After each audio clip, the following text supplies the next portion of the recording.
இப்பொழுது நாம் கர்த்தருடைய வார்த்தைக்கு நேராக கடந்து செல்வோம். கரங்களை தட்டி கர்த்தருடைய நாமத்தை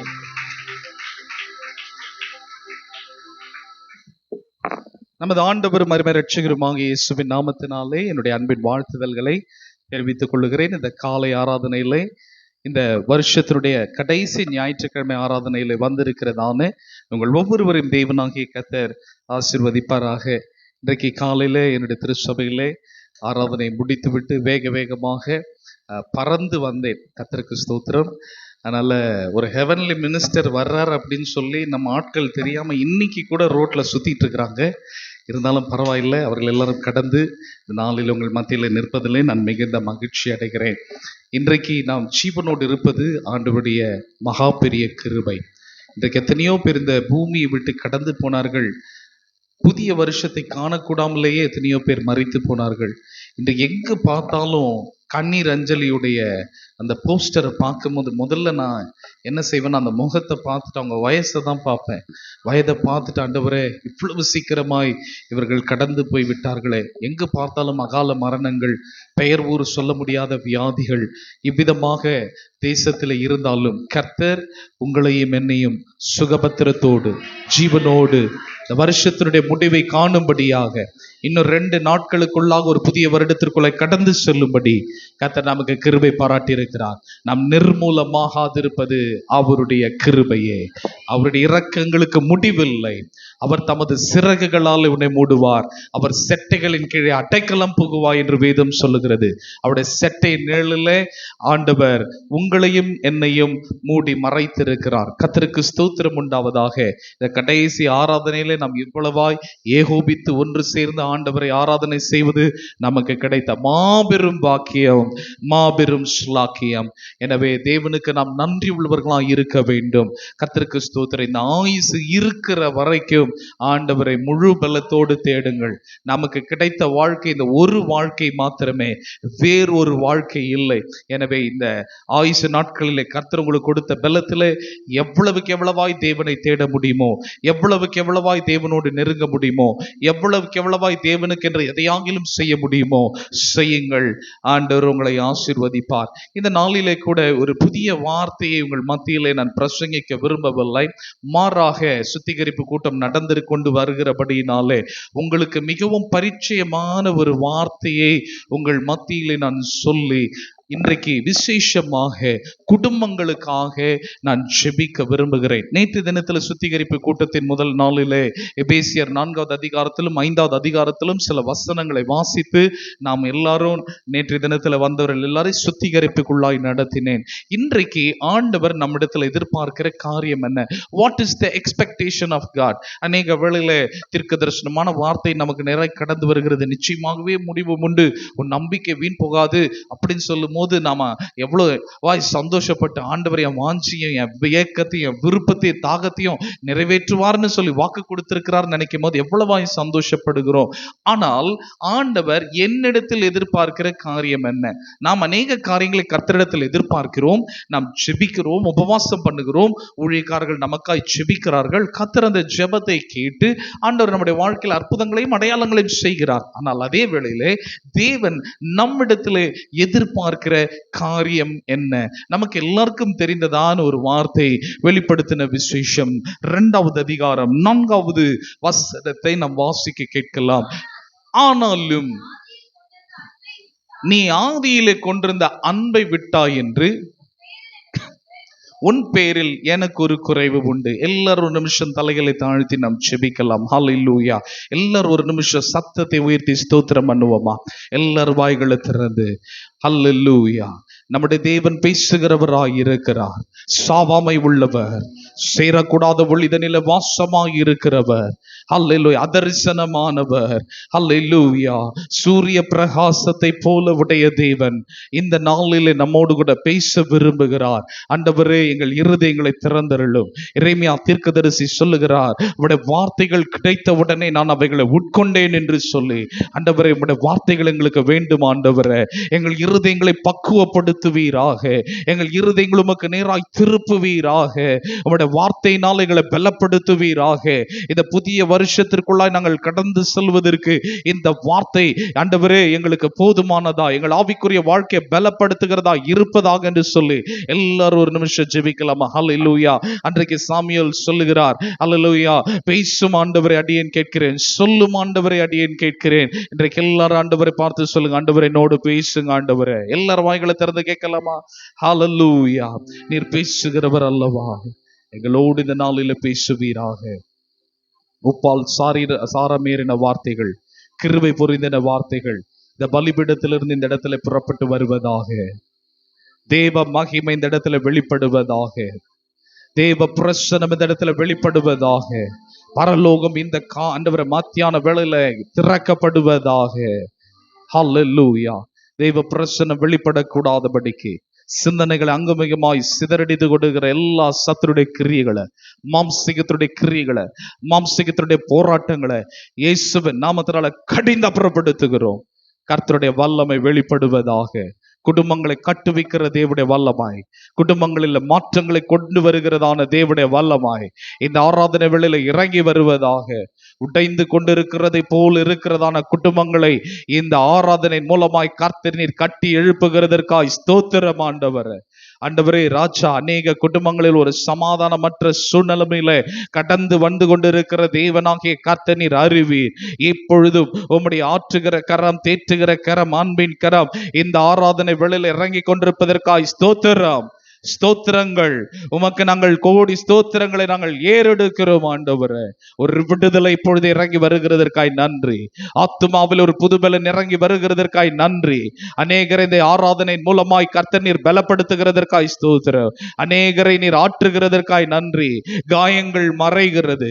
உன் கடந்த கால அனுபவத்தை கர்த்தர் மாற்றி ஒரு புதிய அனுபவத்தை கர்த்தர் உனக்கு கொடுக்க விரும்புகிறார். ஒரு புதிய ஆவிக்குரிய அனுபவத்திற்கு நேராய் கர்த்தர் உன்னை கொண்டு செல்ல விரும்புகிறார். ஒருவேளை நீ இந்த ஆராதனையில சோர்ந்து போய், விடாய்த்து போய், தொய்ந்து போன ஒரு நிலைமையில நீ கடந்து வந்திருந்தாலும் சரி, இன்றைக்கு கர்த்தர் நீ தொய்ந்து போன அதே இடத்துல கரம் பிடித்து உன்னை தூக்கி எடுக்கிறதை இப்பொழுதே நீ உணர்ந்து கொண்டிருக்கிறாய். அவருடைய வல்லமை இப்பொழுது இப்பொழுது இப்பொழுது இப்பொழுது இப்பொழுது இறங்குவதாக. உம்முடைய அக்கினி ஒவ்வொரு வரையும் இந்த மத்தியான வேளையில பற்றி பிடிப்பதாக. இந்த ஆராதனை வேளையில பற்றி பிடிப்பதாக. Rabalahatana manase kabo rabaliantera lima hantele bo rabaliantena meneudono rabaliantere limana haduna kabo rabalibi shiba baba baba baba katana mahana diana hedono kurubo deribi haturaba shekere mahaduni rima kanti biraku rabala katarasi hantana. சத்துருவனுடைய வாழ்க்கையில திட்டம் பண்ணின சகல காரியங்களை நான் அர்த்தமாக்குகிறேன் என்று ஆவியானவர் சொல்லுகிறார். உனக்கு விரோதமாய் அநேக சத்துருக்கள் எதிரிட்டு வந்தார்கள். உனக்கு விரோதமாய் அநேக துஷ்ட சக்திகள் எழும்பி வந்தது. ஆனால் கர்த்தர் சொல்லுகிறார், நான் உன்னை சுற்றிலும் அக்கினி மதிலாய் இருந்தபடியினால ஒரு சேதமும் உன்னை அணுகாதபடி. அல்லேலூயா. நீ அக்கினிக்குள்ளாய் கடந்து வந்த பொழுதிலோ, நீ தண்ணீர்களை கடந்த பொழுதிலோ, நீ ஆறுகளை கடந்த பொழுதிலோ உன்னோடு கூட இருந்த தேவனாய் இருக்கிறேன் என்று ஆவியானவர் காலை வேளையில திருவளப்பட்டிருக்கிறார். ரீமா லபா ரகாதானமா ஷேகனா தியானமனா. இப்பொழுது உயிர்ப்பிக்கிற தேவனுடைய வல்லமாய் ஒவ்வொரு சிறு பிள்ளைகள் மேலோ, ஒவ்வொரு வாலிபர்கள் மேலோ, ஒவ்வொரு சகோதரர் மேலோ, ஒவ்வொரு சகோதரிகள் மேலோ, ஒவ்வொரு வயதானவர்கள் மேலோ இப்பொழுது கடந்து வருவதாக. எஸ் ஃபாதர் காட், இந்த காலை வேளையில எங்கள் மத்தியிலே நீர் அசைவாடுவீராக. அசைவாடுதலுக்கு எங்களை முற்றிலுமாய் ஒப்பு கொடுக்கிறோம். தேவன் நீர் ஆட்கொண்டு வழி நடத்தும் பெரிய காரியங்களை செய்யும். இயேசுவின் மாறாத நாமத்தில் பிதாவே, ஆமென். 7 சபைகளுக்கு திவ்ய வாசகனாகிய யோவான் மூலமாய் கர்த்தருடைய வார்த்தை வெளிப்படுகிறது. நீங்கள் கேட்ட வார்த்தைகள், ஆனால் இன்றைக்கு ஒரு வித்தியாசமான ஒரு கோணத்திலே தேவனாகிய கர்த்தர் உங்களோடு கூட பேசுவாராக. இந்த எபேசு சபை எப்படி உண்டானது என்பதை நீங்கள் அறிந்து கொள்ள வேண்டுமானால் நீங்கள் வீட்டிலே போய் அப்போஸ்தலர் நடபடிகள் புஸ்தகத்தை நீங்கள் வாசித்து பாருங்கள். கவனிக்க வேண்டும், அப்பிரதான அப்போஸ்தலனாகிய பவுல் அவர் 3 மிஷனரி பிரயாணங்களை மேற்கொள்ளுகிறார். கவனிக்க வேண்டும். 3 மிஷனரி பிரயாணங்களை அவர் மேற்கொள்ளுகிறார். அந்த 2வது மிஷனரி பிரயாணத்துல எபேசு பட்டணத்திற்கு போகிறார். ஆனால் அவருக்கு டைம் இல்லை. ஏனென்றால் பண்டிகை வருகிறது, எருசலேமுக்கு போக வேண்டும் என்கிறபடியினாலே அவருக்கு அந்த 2வது மிஷனரி பிரயாணத்துல நேரம் இல்லாதபடியினாலே அவரால் அதிக நேரம் செலவிட முடியவில்லை. எனவே 3வது மிஷனரி பிரயாணத்திற்கும் அவர் கடந்து செல்லுகிறார். கவனியுங்கள், முதல் மிஷனரி பிரயாணம் கிட்டத்தட்ட 1.5 வருஷம் அவர் முதல் மிஷனரி பிரயாணத்தில் கடந்து செல்லுகிறார். 2வது மிஷனரி பிரயாணம் கிட்டத்தட்ட 2.5 ஆண்டுகள் கடந்து செல்லுகிறது. 3வது மிஷனரி பிரயாணம் கிட்டத்தட்ட 5 ஆண்டுகள் கடந்து செல்லுகிறது. 5 வருஷமாக 3வது மிஷனரி பிரயாணத்தை அவர் மேற்கொள்ளுகிறதை நாம் பார்க்கிறோம். இந்த 2வது மிஷனரி பிரயாணத்தில் நேரம் இல்லாதபடினாலே, சமயம் இல்லாதபடினாலே மறுபடியும் 3வது மிஷனரி பிரயாணத்திற்கு போய் அங்கே எபேசு பட்டணத்திலே அங்கே சுவிசேஷத்தை சொல்லி அங்கே ஒரு சபையை நிறுவுகிறதை நாம் பார்க்கிறோம். கவனிக்க வேண்டும், அந்த எபேசு பட்டணத்திலே தியானாள் என்று சொல்லப்பட்டதான ஒரு தேவதையை அந்த ஜனங்கள் வழிபட்டார்கள். பயங்கரமான விக்கிரக ஆராதனை நிறைந்த ஒரு பட்டணத்திலே ஆர்டமிஸ் என்று சொல்லக்கூடியதான ஒரு டெம்பிள், ஒரு கோவில் அந்த எபேசு பட்டணத்தில் இருந்தது. ஆனால் அந்த இடத்துல போய் ஒரு சபையை நிறுவுகிறார். பின் நாட்களிலே இந்த பவுலோடு கூட இருந்த உதவி ஊழியக்காரனாகிய இளம் ஊழியக்காரனாகிய தீமோத்தேயு அந்த எபேசு பட்டணத்தில் உள்ள சபையை நடத்தினார் என்று குறிப்புகள் சொல்லுகிறது. அப்படியாக உருவாக்கப்பட்ட சபைதான் இந்த எபேசு சபை. இந்த எபேசு சபையில் உள்ள ஜனங்களுக்கு கர்த்தருடைய வார்த்தை வருகிறது. யார் மூலமாக வருகிறது என்றால் எபேசு சபையினுடைய தூதனுக்கு என்று சொல்லி இந்த இடத்துல போடப்பட்டிருக்கிறதை நாம் பார்க்கிறோம். எபேசு சபையின் தூதன் என்றால் என்ன அர்த்தம்? எபேசு சபை நடத்தின பாஸ்டருக்கு கர்த்தருடைய வார்த்தை வருகிறது. அப்போ ஒரு சபைக்கு கர்த்தருடைய வார்த்தை எப்படி வருகிறது என்றால் ஒரு ஊழியக்காரர் மூலமாக, அந்த ஸ்தல போதகர் மூலமாக தான் அந்த சபைக்கு வேண்டிய வார்த்தை வருகிறது. நாங்கெல்லாம் கெஸ்ட் ஸ்பீக்கராக என்னதான் நாங்க வந்து பிரசங்கம் பண்ணிட்டு போனாலும் இந்த சபைக்கு தேவையான வார்த்தை என்ன, அந்த மேய்ச்சல் என்ன என்பதை தேவன் அறிந்திருக்கிறார். அதே நேரத்தில் தேவன் அறிந்திருக்கிறபடினால இந்த ஸ்தல மேய்ப்பர் மூலமாக தான் இந்த சபைக்கு வேண்டிய போஷாக்கை ஆண்டவர் கொடுக்கிறார். இப்பொழுது இந்த எபேசு சபையினுடைய தூதனுக்கு இந்த கர்த்தருடைய வார்த்தைகள் வருகிறதை நாம் பார்க்கிறோம். ஆனால் இன்றைக்கு நான் இந்த இடத்துல பேச வேண்டிய காரியம், அதாவது முதலாவதாக தேவன் தன்னை யார் என்று அறிமுகப்படுத்துகிறதை பார்க்கிறோம். அவர் எப்படிப்பட்டவர் என்பதை அறிமுகப்படுத்துகிறார். அடுத்தபடியாக அந்த சபையினுடைய நிறைகளை ஆண்டவர் சொல்லுகிறார். மூன்றாவதாக அந்த சபையினுடைய குறைகளை சொல்லுகிறார். நான்காவதாக அந்த சபை எப்படியாக மாற வேண்டும் என்கிறதான ஒரு எச்சரிப்பின் செய்தி கொடுக்கிறார். ஐந்தாவதாக ஜெயம் கொள்ளுகிறவர்களுக்கு கிடைக்க பெறுகிற ஆசீர்வாதத்தை கூறுகிறார். இந்த மாதிரி 7 சபைகளை நீங்க பிரிச்சு படிச்சு பார்த்தீங்கன்னா கவனிக்கணும், அந்த சபையில கர்த்தர் தன்னை யார் என்பதை அந்த ஜனங்களுக்கு சொல்லுகிறதை பார்க்கிறோம். இரண்டாவது அந்த சபையினுடைய நிறைகளை ஆண்டவர் சொல்லுகிறார். மூன்றாவது அந்த சபையினுடைய குறைகளை ஆண்டவர் சொல்லுகிறார். நான்காவது மனம் திரும்ப வேண்டிய பகுதியை கர்த்தர் சொல்லுகிறார். ஐந்தாவது ஜெயம் கொள்ளுகிறவனுக்கு கிடைக்கிற ஆசீர்வாதத்தை சொல்லுகிறார். இந்த சபைக்கு கர்த்தர் தன்னை யார் என்று அறிமுகப்படுத்தி பின்பு என்ன செய்கிறார் என்றால் இந்த சபையினுடைய நிறைகளை சொல்லுகிறார். இதெல்லாம் நீங்க ஏற்கனவே கேட்ட ஒன்றுதான். ஆனால் அதே நேரத்தில் ஆண்டவர் மூன்றாவதாக இந்த சபையினுடைய குறை என்ன என்பதை ஆண்டவர் இந்த இடத்துல சுட்டி காண்பிக்கிறார். என்னவென்றால் நீ ஆதியில கொண்டிருந்த அன்பை விட்டாய் என்று உன் பேரில் எனக்கு ஒரு குறை உண்டு. You have lost your first love. இன்றைக்கு இந்த ஆராதனைக்கு வந்திருக்கிற எனக்கு அன்பான தேவச்சனமே, இந்த வார்த்தையோடு ஆண்டவர் நம்மோடு பேச விரும்புகிற காரியம் என்ன? ஒரு காலகட்டத்தில் கத்திருக்கின்ற அக்கினியாய் தீப்பிழம்பாய் எரிந்தவர்கள், எப்பொழுதுமே ஜெபம், எப்பொழுதும் உபவாசம், வேத வாசிப்பு வாழ்க்கை, ஊழியம், பரிசுத்தம், விசுவாசம் என்று இருந்தவர்கள் காலா காலப்போக்கிலே பலவிதமான பிரஷர், பலவிதமான ஸ்ட்ரெஸ், பலவிதமான டிப்ரெஷன், பல போராட்டங்கள், உபத்திரவங்கள் வரும் பொழுது அந்த அன்பானது படிப்படியாய் குறைகிறதை நாம் பார்க்கிறோம். ஆண்டவர் நம்மிடத்தில் நம்முடைய பணத்தை விட, நம்முடைய பொருளை விட ஆண்டவர் நம்மிடத்தில் எதிர்பார்க்கிற காரியம் என்னவென்றால், நாம் அவரை அதிகமாய் நேசிக்க வேண்டும் என்று விரும்புகிறார். ஆண்டவரை நாம் நேசிக்கிறோமா? கட்டாயம் நேசிக்கிறோம். ஆனால் ஆண்டவர் எதிர்பார்க்கிற விதமாய் நாம் அவரை நேசிக்கிறோம் என்று கேட்டால் அங்கே ஒரு கேள்விக்குறி வருகிறது. வேதத்தை வாசிக்கிறோமா? ஆம், வேதத்தை வாசிக்கிறோம். ஆனால் வேதத்தை நேசித்து கர்த்தர் என்னோடு பேச வேண்டும் என்று வாசிக்கிறோமா? அல்லது இன்றைக்கு நான் வேதத்தை வாசித்தாக வேண்டுமே என்ற கடமைக்காக நான் வேதத்தை வாசிக்கிறேனா? ஜெபிக்க வேண்டும் என்று நாம் விரும்புகிறோம், ஆனால் உண்மையாக தேவனோடு உறவாட வேண்டும் என்கிற நிலையிலே நாம் ஜெபிக்கிறோமா? அல்லாவிட்டால் நம்முடைய தேவைகளை சொல்லுவதற்காக மாத்திரம் நாம் ஜெபிக்கிறோமா? ஆலயத்துக்கு வருகிறோம், நான் ஆண்டவரை காண போகிறேன் என்கிற அந்த எண்ணத்தோடு கூட நாம் ஆலயத்துக்கு வருகிறோமா?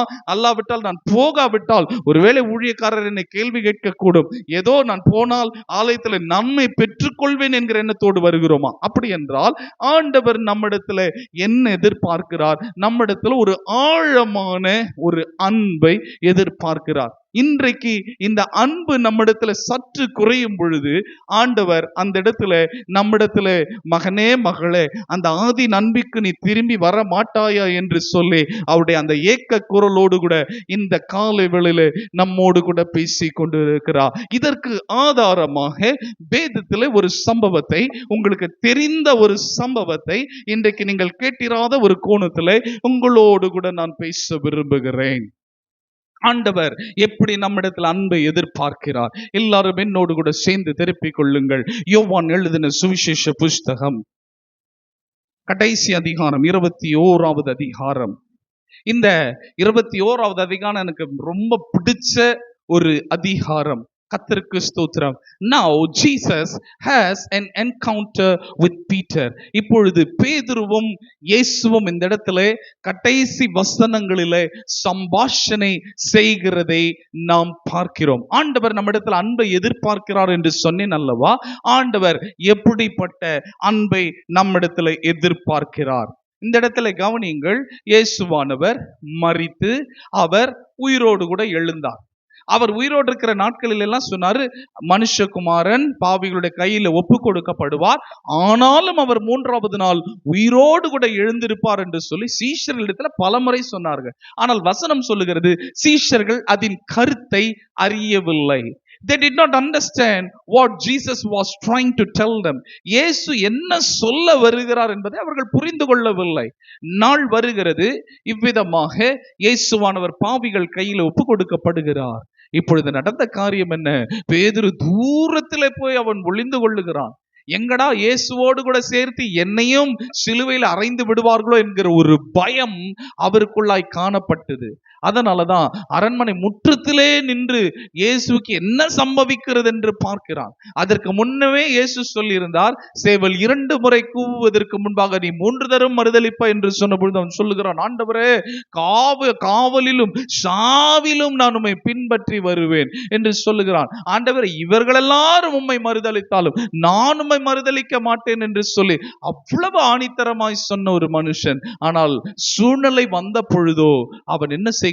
உயிர் பயத்தினாலே என்னையும் சிலுவையில் அறைந்து விடுவார்களோ, இயேசுக்கு கிடைக்க பெறுகிற தண்டனை எனக்கும் கிடைத்து விடுமோ என்கிற அந்த அச்சத்தினாலே அவன் என்ன செய்கிறான்? சத்தியம் பண்ணவும் சபிக்கவும் தொடங்கினான். அந்த மனுஷனை நான் அறியேன் என்று சொல்லி விடுகிறான். நமக்கு எல்லாருக்கும் அறிந்த ஒன்றே. ஆனால் அந்த நேரத்தில் இயேசுவானவர் அந்த சூழ்நிலையிலும், அந்த பாடுகளின் மத்தியிலும், அந்த சரீர வேதனையின் மத்தியிலும் பேதுருவை அவர் திரும்பி பார்க்கிறார். அவன் பிறகு போய் மனங்கசந்து அழுதான் என்று சொல்லி நாம் பார்க்கிறோம். ஆனால் இப்பொழுது இயேசு அவர் உயிரோடு கூட எழும்பி விட்டார். ஆனால் இப்பொழுது சீஷர்களுக்கு என்ன செய்யணும்னே தெரியல. மறுபடியும் பழைய தொழில், அதாவது இயேசுவோடு 12 சீஷர்கள் இருந்தாங்க. அந்த 12 சீஷர்களிலே கவனிங்கள், எல்லாரும் மீன் பிடிக்கிற தொழிலை செய்யவில்லை. அதிலே செலோத்தே என்ன பண்ற சீமோன் ஒருவன் இருந்தான். இந்த சீமோன் பேதுரு வேற, செலோத்து என்னப்பட்ட சீமோன் வேற. ஆண்டவர் எல்லா தர மக்களையும் அந்த 12 பேருக்குள்ளாக வைத்திருந்தார். ஆனால் இந்த பேதுரு, யாக்கோபு, யோவான் இவங்க எல்லாம் மீன் பிடிக்கிற தொழிலை செய்து வந்தார்கள் என்பதை நாம் வேதத்திலே நம்ம வாசித்து இருக்கிறோம். எனவே இந்த இடத்துல என்ன செய்வதென்று அறியாமல் இப்பொழுது இந்த 21வது அதிகாரத்துல 7 பேரும் போய் என்ன செய்கிறார்கள்? மறுபடியும் மீன் பிடிக்கிற தொழிலை செய்ய ஆரம்பிக்கிறார்கள். ஏற்கனவே வலையை விட்டு வந்தவங்க, ஏற்கனவே படகை விட்டு வந்தவங்க, ஆனா திரும்பவும் இப்போ ஒரு 3 வருஷம் கழிச்சு அதே மீன் பிடிக்கிற தொழிலை செய்கிறார்கள். கவனிங்கள், ஒரு காலகட்டத்தில் பேதுரு கேட்கிறார், ஆண்டவரே எங்களுக்கு என்ன கிடைக்கும்? அப்பொழுது ஆண்டவர் சொல்லுகிறார், நீங்க இந்த பூமியில எதெல்லாம் இழந்தீர்களோ அது பரலோகத்தில் உங்களுக்கு 100 கிடைக்கும். மறுமையில் உங்களுக்கு 100, இம்மையிலும் மறுமையிலும் உங்களுக்கு 100 கிடைக்கும் என்று சொன்னார். எல்லாவற்றையும் விட்டு வந்தவர்கள் திரும்பவுமாக தங்கள் பழைய தொழிலுக்கு திரும்புகிறார்கள். இயேசுவின் அழைப்பை பெற்றவர்கள், இயேசுவினுடைய ஊழிய அழைப்பை பெற்றது மாத்திரமல்ல, இவர்களும் இயேசுவினிடத்தில் அதிகாரத்தையும் வல்லமையும் பெற்று ஊழியம் செய்தவர்கள். இவர்களும் பிசாசுகளை துரத்தினார்கள். அதனாலதான் இயேசு சொல்றாரு, பிசாசு ஓடுகிறதுங்கிறதுக்காக நீங்க சந்தோஷப்படாமல் உங்கள் நாமம் ஜீவ புஸ்தகத்தில் எழுதப்பட்டிருக்கிறது என்பதற்காக சந்தோஷப்படுங்கள். அப்படியானால் இவர்கள் மரித்தோரை கூட எழுப்பி இருந்திருக்கலாம், ஒருவேளை வியாதிகளை சுத்தமாக்கி இருக்கலாம், குஷ்டரோகிகளை சுத்தமாக்கி இருக்கலாம், பிசாசுகளை ஓட்டி இருக்கலாம். இப்படிப்பட்ட வல்லமையான ஊழியம் செய்தவர்கள் இப்பொழுது ஒரு சோர்ந்து போன நிலைமையிலே அவர்கள் எல்லாரும் திகைத்த ஒரு நிலைமையில் இருக்கிறாங்க. ஏன் அப்படின்னா, இத்தனை நாள் இயேசுவை நம்பி 3 வருஷம் வந்தோம், குடும்பத்தை விட்டு வந்தோம், உறவினர்களை விட்டு வந்தோம். குடும்பத்தினர்லாம் சொல்லியிருப்பாங்க, அந்த மனுஷனை நம்பி நீ போகாத. ஆனால் இவர்கள் அவைகளெல்லாம் விட்டு விட்டு வந்தார்கள். இப்ப இயேசுவும் போய்விட்டார். இனி என்ன செய்வது? What shall we do?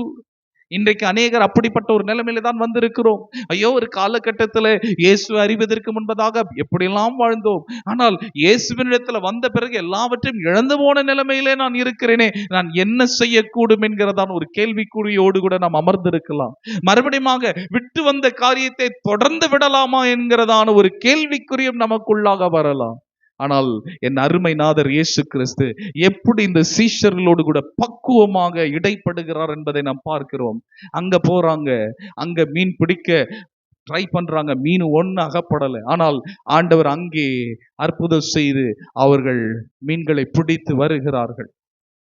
கவனியுங்கள், இந்த அதிகாரத்தை நீங்க வீட்டுல போய் வாசித்து பாருங்க, உங்களுக்கு அதை ஹோம்வொர்க்கா கொடுக்கிற பிறகு ஆண்டவராக இயேசு கிறிஸ்து கடைசியாக பேதுருவோடு கூட பேசுகிறார். அதை தான் இன்றைக்கு நான் உங்களோடு கூட பேச விரும்புகிறேன். 15வது வசனத்தை வாசிப்போம்.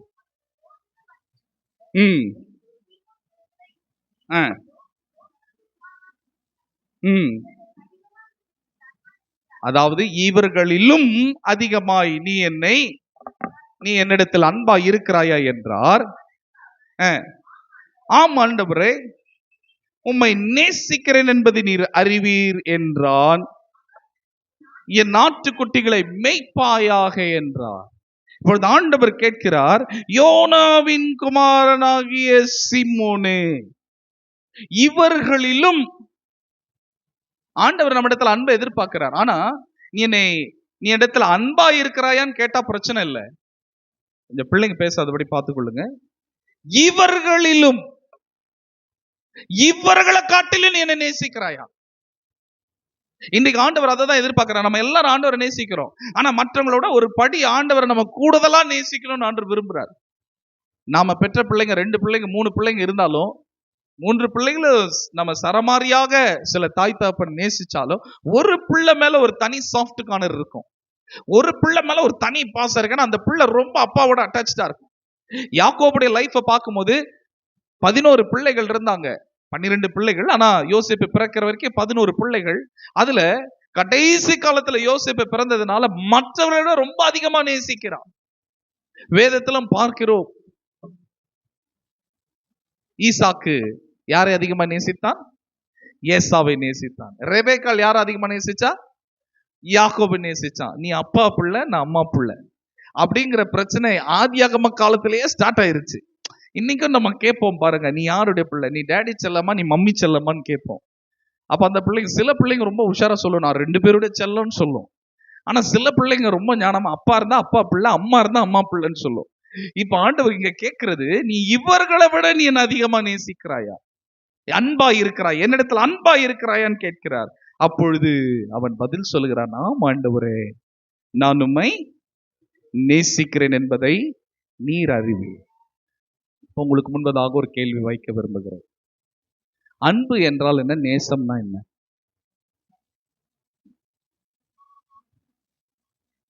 பாஸ்டர், நாங்க ஒன்றும் தமிழ் டீச்சர் இல்லைன்னு சொல்ல வரீங்களா? நீங்க முறைக்கிறத பார்த்தா எனக்கே பயமா இருக்குது. அன்புனா என்ன, நேசம்னா என்ன? ரெண்டுமே ஒண்ணு தானா? சரி, ரெண்டுமே ஒண்ணுன்னு சொல்றோம், கை தூக்குங்க பார்ப்போம். நம்ம ஆளுங்க எதுக்குமே கை தூக்க மாட்டாங்க. ரொம்ப விவரமான ஆளுங்க. இந்த பிஇசியில உள்ளவங்க ரொம்ப விவரமா இருக்கிறீங்க, புரியலையா? போரூர் எவாஞ்சலிக்கல் சர்ச்சில் உள்ளவங்க ரொம்ப விவரமான ஆட்களா இருக்கிறீங்க. சரி, ரெண்டுமே ஒண்ணுன்னு சொல்றோம், கை தூக்குங்க பார்ப்போம். தைரியமா தான் தூக்குங்களேங்க. நான் உங்களை ஒன்றும் நீங்க கரெக்டா சொன்னாலும் பிரைஸ் கொடுக்க மாட்டேன், நீங்க தப்பா சொன்னாலும் நான் உங்களை எதுவும் சொல்ல மாட்டேன். ரெண்டுமே ஒண்ணுன்னு சொல்றேன், கை உயர்த்துங்க. ஓகே, 2 பேரு 3 பேர் ரைட். ஒரு பையன் ஒரு புள்ள என்னன்னே தெரியாம கை தூக்குது, ரைட், பரவாயில்ல. சரி, ரெண்டுமே வேற வேறன்னு சொல்றேன், கை தூக்குங்க பார்ப்போம். ஆஹா, கர்த்தருக்கு ஸ்தோத்திரம். சரி, ரெண்டுமே வேற வேறன்னு ரொம்ப அழகா பதில் சொன்னீங்க, ரொம்ப நல்லது. கர்த்தர் உங்களை ரொம்பவே ஆசீர்வதிப்பார் 2025. ஆனா ரெண்டுத்துக்கும் உள்ள வித்தியாசம் என்னன்னு சொல்லுங்க. சரி, ஓகே. யாருன்னா ஆங்கில Bible வச்சிருக்கிறீங்களா? Can you read it in English for me, please? Okay, I will tell in English, my brother. It's John chapter 21 and verse 15.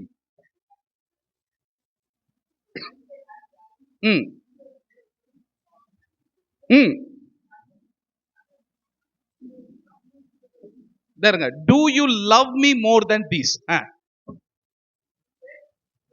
He said unto him, yes Lord, you know that I love you. நான் உம்மை நேசிக்கிறேன் என்பதை அறிவீர். இப்ப ஆங்கிலத்திலே அன்பாய் இருக்கிறாயா என்ற வார்த்தைக்கு என்ன வார்த்தை பயன்படுத்தப்பட்டிருக்கிறது? கெட்ட வார்த்தை இல்லைங்க, லவ்ன்றது. நல்லதா சொல்லுங்களேன். லவ் என்கிற வார்த்தை பயன்படுத்தப்பட்டிருக்கிறது. நான் உம்மை நேசிக்கிறேன் என்ற வார்த்தைக்கு என்ன பதம் பயன்படுத்தப்பட்டிருக்கிறது? லவ். அப்ப இங்கிலீஷ்ல படிச்சா ஒரு பிரச்சனையுமே கிடையாது. தமிழ்ல படிச்சா ஏதோ எங்க இடிக்கிற மாதிரி தெரியுதே, இது என்னது? அதை தான் இன்னைக்கு சொல்றதுக்கு தான் ஆவியானவர் என்ன கொண்டு வந்திருக்கிறார். அல்லேலூயா. கேட்க விருப்பம் உள்ள ஒரு அல்லேலூயா சொல்லலாமா? காதுள்ளவர்கள் கேட்க கடவர்கள். இது ரெண்டுத்துக்கும் பார்க்கும்போது ஒன்னா இருக்கிறது போல தெரிந்தாலும் ரெண்டுத்துக்கும் வித்தியாசங்கள் உண்டு. நல்ல கவனிங்க. பாசம், நேசம், அன்பு, இந்த மூன்றுத்துக்குமே சின்ன சின்ன வித்தியாசங்கள் இருக்கிறது. ஈவன் மிருக ஜீவன்கள், நீங்க வளர்க்கிற பெட் அனிமல்ஸுக்கும் அன்பு இருக்கிறது. நல்லா புரிந்து கொள்ளுங்கள். அதாவது உறவின் அடிப்படையில் வருகிறதான அன்பு என்று ஒன்று இருக்கிறது. கர்த்தருக்கு ஸ்தோத்திரம். மிருக ஜீவன்கள் இடையிலும் கூட அன்பு இருக்கிறதே நான் பார்க்கிறேன். ஆனா இந்த இடத்துல ஆண்டவர் என்ன சொல்ல வர்றாரு? இதை ஆராய்ந்த பொழுதுதான், ஓஹோ, இவ்வளவு அர்த்தங்கள் இதில் இருக்கிறதா என்பதை நான் புரிந்து கொண்டேன். கவனிக்க வேண்டும், நம்முடைய தமிழ் வேதாகமத்திலே பல டிரான்ஸ்லேஷன் எரர்ஸ் இருக்கிறது. அதாவது மொழிபெயர்ப்பு பிழைகள், மொழிபெயர்ப்பு பிழைகள் நம்முடைய தமிழ் வேதாகமத்தில் நிறைய இருக்குது. ஆங்கில வேதாகமத்தில் சில தகவல்களை நாம் புரிந்து கொள்ள முடியும். ஆனால் இந்த புதிய ஏற்பாடானது கவனிங்கள், கிரேக்க மொழியிலே எழுதப்பட்டது. பழைய ஏற்பாடு மூல மொழியில, எபிரிய மொழியில எழுதப்பட்டது. புதிய ஏற்பாட்டிலே கிரேக்க மொழியில எழுதப்பட்டது. இப்ப நம்ம ஒரிஜினல் டிரான்ஸ்லேஷனை நம்ம படிச்சோம்னா சில விஷயங்களை நாம் எளிதாய் புரிந்து கொள்ள முடியும். இப்ப தமிழ்ல பாத்தீங்கன்னா 2 வார்த்தை வருது. ஒன்று அன்பு என்பதற்கு லவ் என்று சொல்வார்கள், இன்னொன்று காதல் என்பதற்கும் லவ் என்று சொல்வார்கள். ஆங்கிலத்துல ஒரு பிரச்சனையுமே இல்லை, லவ் என்கிற வார்த்தையோடு முடிந்து விட்டது. ஆனால் கிரேக்க பதத்துல எடுக்கும் பொழுது நிறைய அன்பை கிளாசிஃபை பண்றாங்க. ஆனா அதுல முக்கியமா ஒரு 4 அன்பை குறித்து நான் உங்களோடு பேச விரும்புகிறேன். நீங்க ஒருவேளை கேட்டிருந்தா நல்லது, ஆனால் தெரியாதவர்கள் கற்றுக்கொள்ள வேண்டும் என்று நான் விரும்புகிறேன். முதலாவதாக ஈராஸ் என்று சொல்லக்கூடிய ஒரு அன்பு இருக்கிறது. வேண்டுமானால் எழுதி கொள்ளுங்கள். ஆங்கிலத்திலே EROS, EROS. நிறைய பேருக்கு கம்ப்யூட்டர் மூலம் எழுதவும் மாட்டாங்க, ரைட், பரவாயில்ல. ஈராஸ் என்கிறதான ஒரு அன்பு இருக்கிறது. இந்த அன்பு எதை குறிக்கிறது என்றால், கவனிங்கள், இந்த அன்பை யார் உண்டு பண்ணினது என்று பார்க்கும்போது இந்த அன்பை தேவன் தான் உண்டு பண்ணியிருக்கிறார். இந்த அன்பு கணவனுக்கும் மனைவிக்கும் இடையே இருக்கிறதான ஒரு அன்பு. கவனிங்கள், இது எல்லாத்துக்குமே பைபிள்ல இருந்து எக்ஸ்பிளனேஷன் கொடுக்க முடியும். ஆனா நான் சொல்ல வேண்டியதை மாத்திரம் சொல்லிட்டு வேகமா கடந்து போறேன். ஏன்னா உங்களுக்கு நேசத்துக்கும் அன்புக்கும் வித்தியாசம் தெரியாததுனால இன்றைக்கு நான் இதை சொல்ல வேண்டிய ஒரு கட்டாயத்துக்குள்ளாய் தள்ளப்படுகிறேன். கவனிக்க வேண்டும், ஈராஸ் என்று சொல்லக்கூடிய அன்பு கணவனுக்கும் மனைவிக்கும் இருக்கிறதான அன்பு. ஆங்கிலத்துல it is the romantic love or it is called as the sexual love என்று சொல்லி அதை பிரிக்கிறார்கள். என்னவென்றால், கணவன் மனைவியை நேசிக்கிறார், மனைவி கணவனை நேசிக்கிறாள். கவனிங்கள், ஆனா ரெண்டு பேரும் ஒருத்தர் நேசிச்சாலும் இந்த அன்புல ஒரு விதமான ஒரு கண்டிஷன் உருவாகிறது. எப்படி என்று பார்க்கும்போது, நான் எல்லாரையும் சொல்லவில்லை, ஆனால் சில தம்பதிகளை நான் சொல்லுகிறேன். மனைவி ரொம்ப யங்கா இருக்கிறாங்க, நல்ல கலரா இருக்கிறாங்க, நல்ல முடி நல்ல அழகா இருக்குது, பற்கள் ரொம்ப பார்க்க ரொம்ப அழகா இருக்குது. கணவன் என்ன செய்யறாருன்னா மனைவியுடைய அன்பிலும் அழகிலும் மயங்குகிறார். அன்பு பாசம் ரொம்ப பொங்கி வழிகிறது. இப்பொழுது மனைவி 2 பிள்ளைகளை பெற்றெடுத்து விடுகிறார்கள். மனைவியினுடைய சரீர உருவம் மாறி விடுகிறது. கர்த்தருக்கு ஸ்தோத்திரம். இப்பொழுது மனைவிக்கு தலையில வெள்ளி கம்பிகள் முளைக்க ஆரம்பித்து விடுகிறது. மாத்திரமல்ல, தோலிலே சில விதமான சுருக்கங்கள் வர ஆரம்பிக்கிறது. சற்று நாடி நரம்புகள்லாம் கொஞ்சம் தளர ஆரம்பிக்கிறது. இப்பொழுது மனைவி 10 வருஷத்துக்கு முன்பாக கல்யாண ஆல்பத்துல இருந்தது போல இப்ப இல்லை. இப்பொழுது பல்லு கொஞ்சம் கொஞ்சம் அங்காங்கே சொத்த பிடிக்க ஆரம்பிக்குது. இப்ப என்ன ஆகுதுன்னா, நான் இப்ப முதல்ல சொல்லிட்டேன், சில குடும்பம்னு சொல்லிட்டேன், நீங்க அதுல எல்லாம் கிடையாது. அப்ப என்ன ஆக ஆரம்பிக்குதுன்னா, அந்த அன்பு கொஞ்சம் அப்படியே குறைய ஆரம்பிக்குது. 10 வருஷத்துக்கு முன்னாடி மாப்பிள்ளை கணவர் எப்படா ஆபீஸ்ல இருந்து வருவார்னு காத்திருந்த ஒரு காலம். இப்ப என்னன்னா, அவர் ஆபீஸ்லயே இருந்துட்டா நல்லா இருக்குமே அப்படின்னு சொல்லக்கூடிய ஒரு காலகட்டத்துக்குள்ள ஒரு 10 வருஷத்துல மனைவி தள்ளப்படுகிறார்கள். ஒரு காலகட்டத்துல அப்படி கணவன் வந்து அப்படி நின்னார்னா, ஆஹா, என் கணவனை மாறி ஒரு ஹீரோ, என் கணவனை மாதிரி ஒரு அழகு யாருமே இல்லை அப்படின்னு சொல்லி மனைவி தன்னுடைய புருஷனுடைய சரீர தோற்றத்தை வைத்து அப்படியே அன்பை பொழிந்த ஒரு காலம். ஆனா ஒரு 10-15 வருஷம் கழித்து இது கொஞ்சம் குறையுது. நான் என்ன சொல்ல வரேன்னா, இந்த அன்பு தேவன் உண்டு பண்ணினதுதான். ஆனால் அந்த அன்புல கொஞ்சம் அந்த விரிசல் காணப்படுகிறது. ஏதோ ஒரு இடத்துல ஒரு கண்டிஷன் இருக்கிறது. ஏதோ ஒரு இடத்துல சில காரியங்களை வச்சுதான். கணவன் ரொம்ப நல்லா கேர் எடுத்தாருன்னா அந்த அளவுக்கு மனைவி அன்பு பொழிவாங்க. கணவன் கேரே எடுக்கலன்னா அந்த அன்பு குறைய ஆரம்பிக்கும். அந்த ஆள் எப்பதான் திருந்த போறானோ, நான் வேற யாருன்னா கல்யாணம் பண்ணி தானே இந்நேரம் எப்படி இருந்திருப்பேன் தெரியுமா? போய் இந்த ஆளை போய் நான் கல்யாணம் பண்ணேன். எங்க அம்மா முதலியே சொன்னாங்க, வானான்னு சொன்னாங்க. ஆனா நான் ஒத்த காலில் நின்று கல்யாணம் பண்ணனால நான் கஷ்டப்படுறேன் அப்படின்னு சொல்லுகிற சில அம்மாமார்கள் இருக்கிறார்கள். இந்த அன்பிற்கு பெயர் eros. It is the relationship between the husband and the wife. இரண்டாவதாக சொல்லக்கூடியதான ஒரு அன்பு ஸ்டார்ஜே என்று சொல்லக்கூடியதான ஒரு அன்பு. இந்த ஸ்டார்ஜேயின் அன்புனா என்ன? STORGE.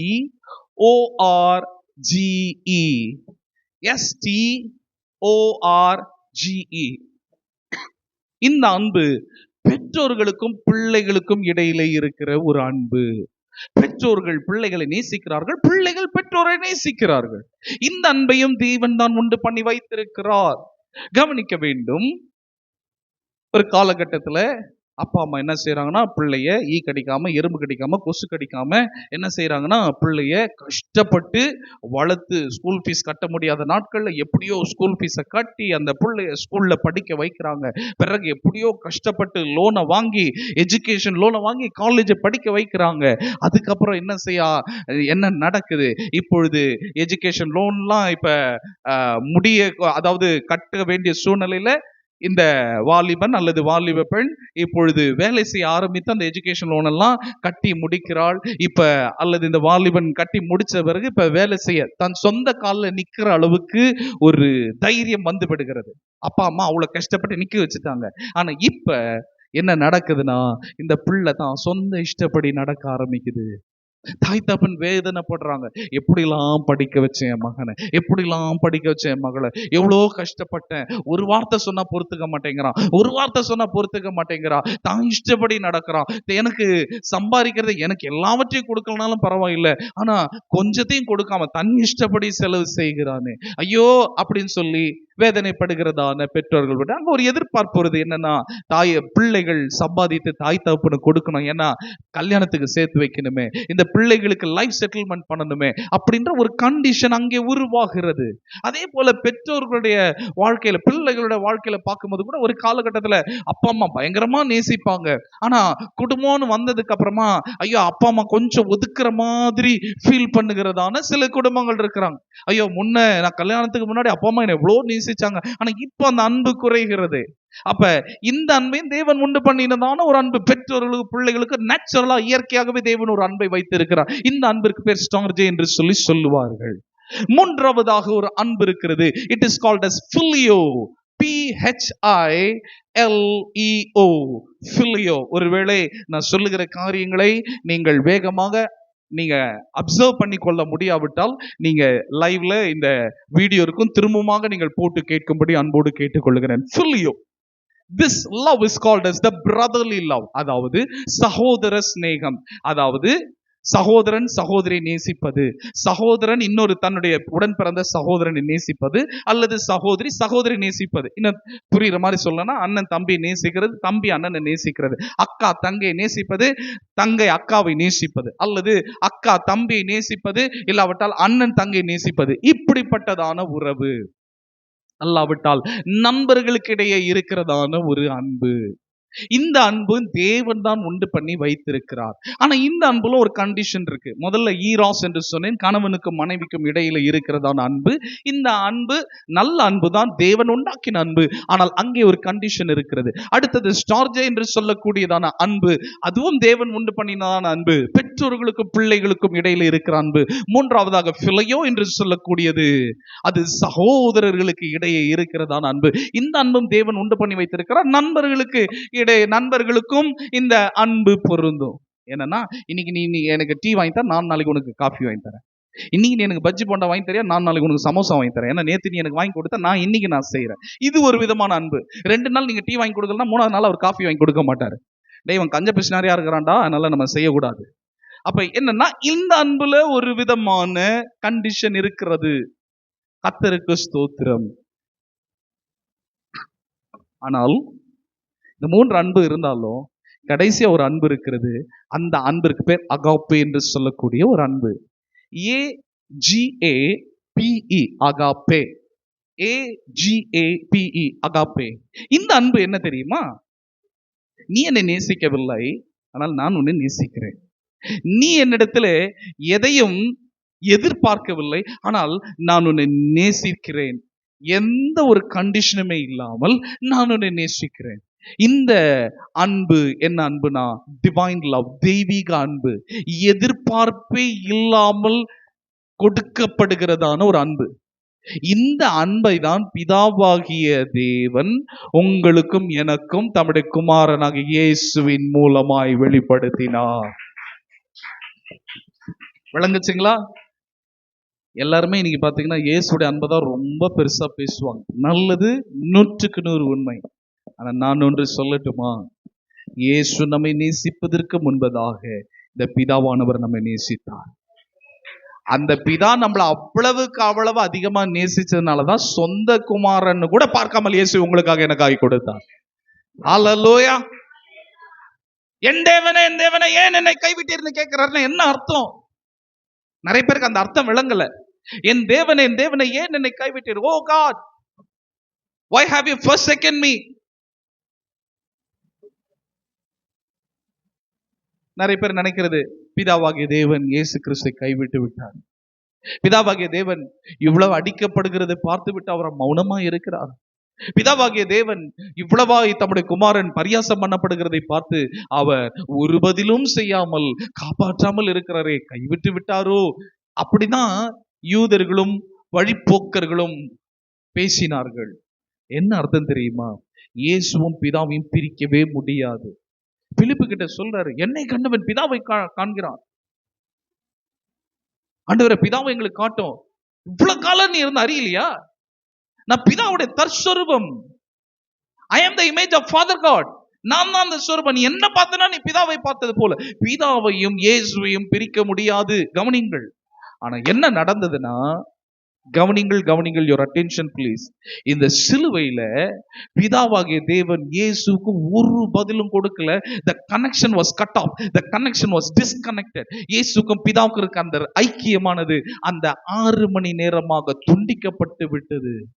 அதை இயேசுவால ஏற்றுக்கொள்ளவே முடியல. அதாவது முழு உலகத்தாருடைய பாவத்தை கூட அவரால் ஏற்றுக்கொள்ள முடிந்தது. ஏன்னா பாவம் அறியாத ஒருவர். அதனாலதான் கேட்கிறாரு, பிதாவே இந்த பாத்திரம் என்னை விட்டு நீங்க கூடுமானால் நீங்கும்படி செய்யும்.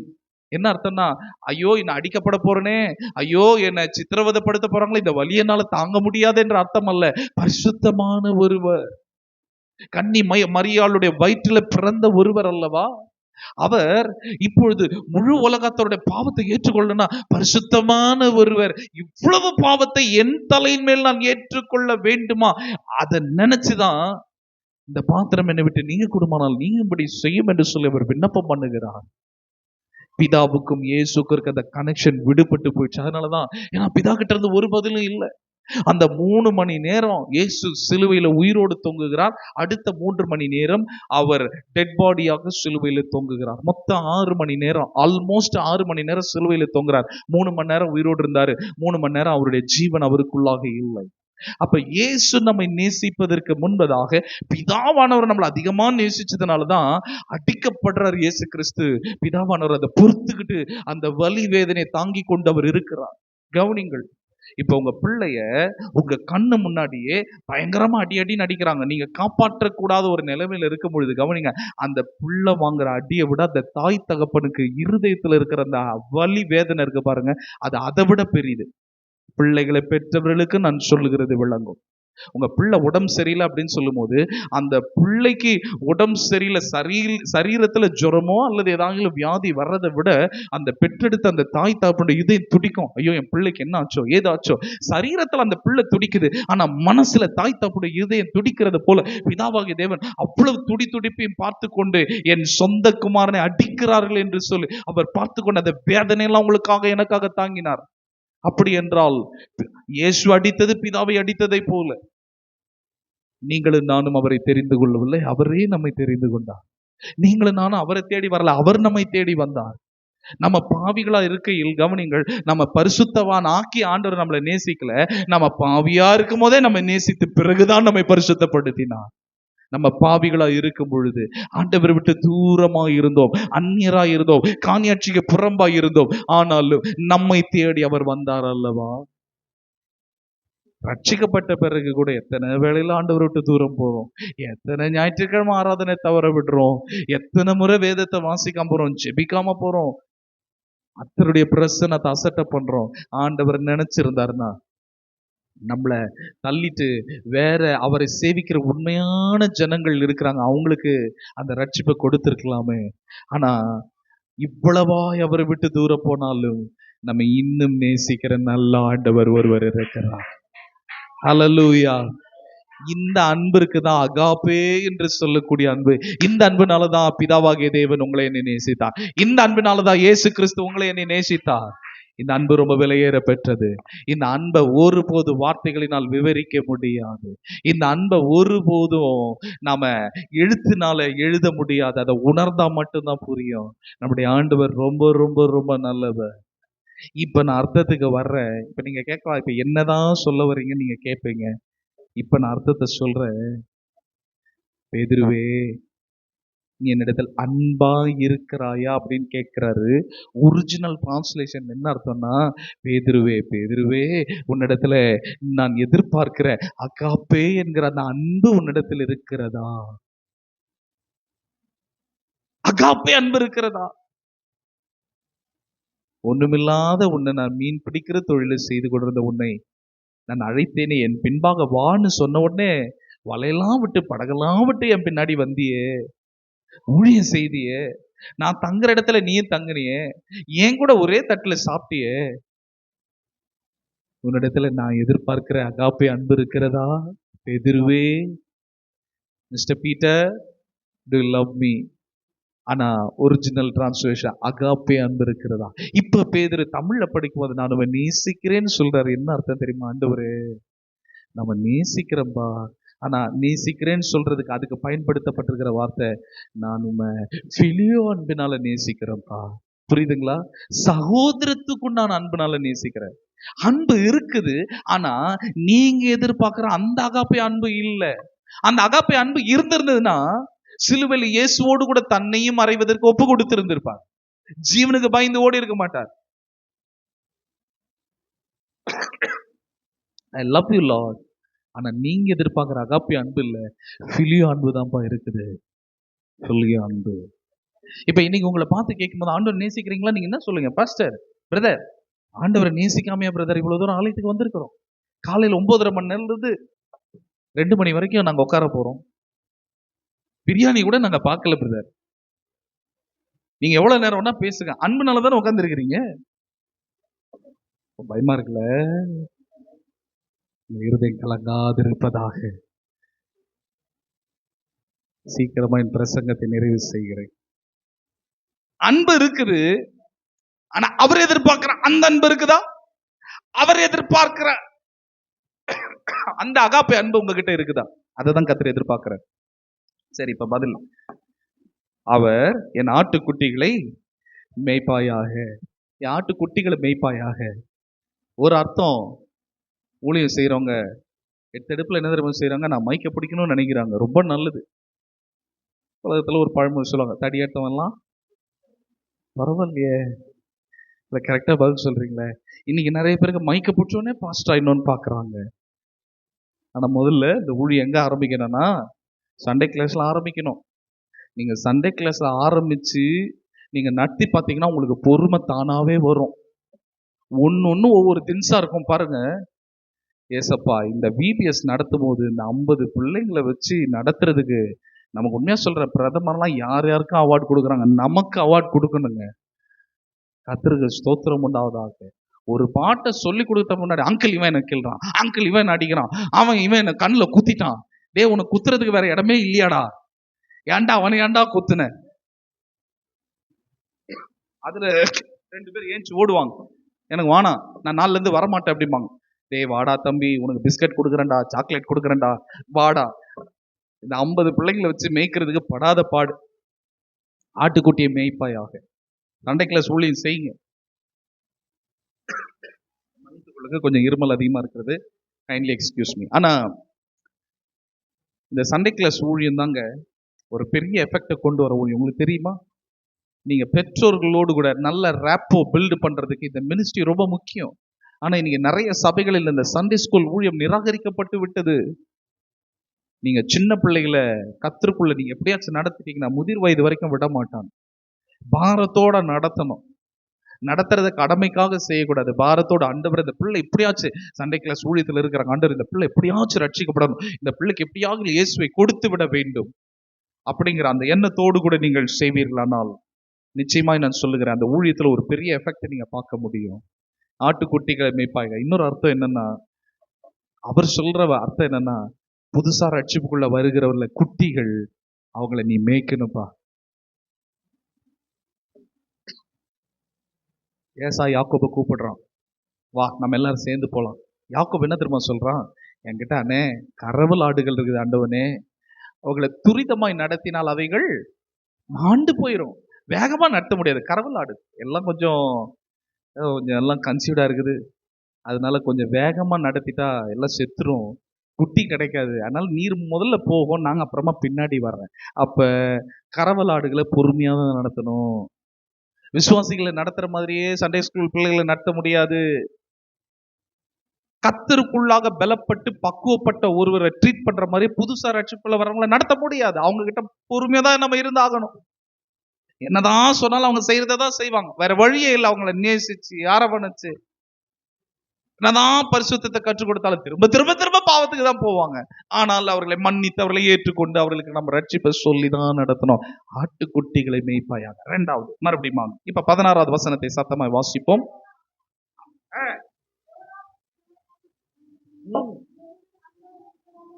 நீ என்னிடத்தில் அன்பாய் இருக்கிறாயா என்றார். ஆமா ஆண்டவரே,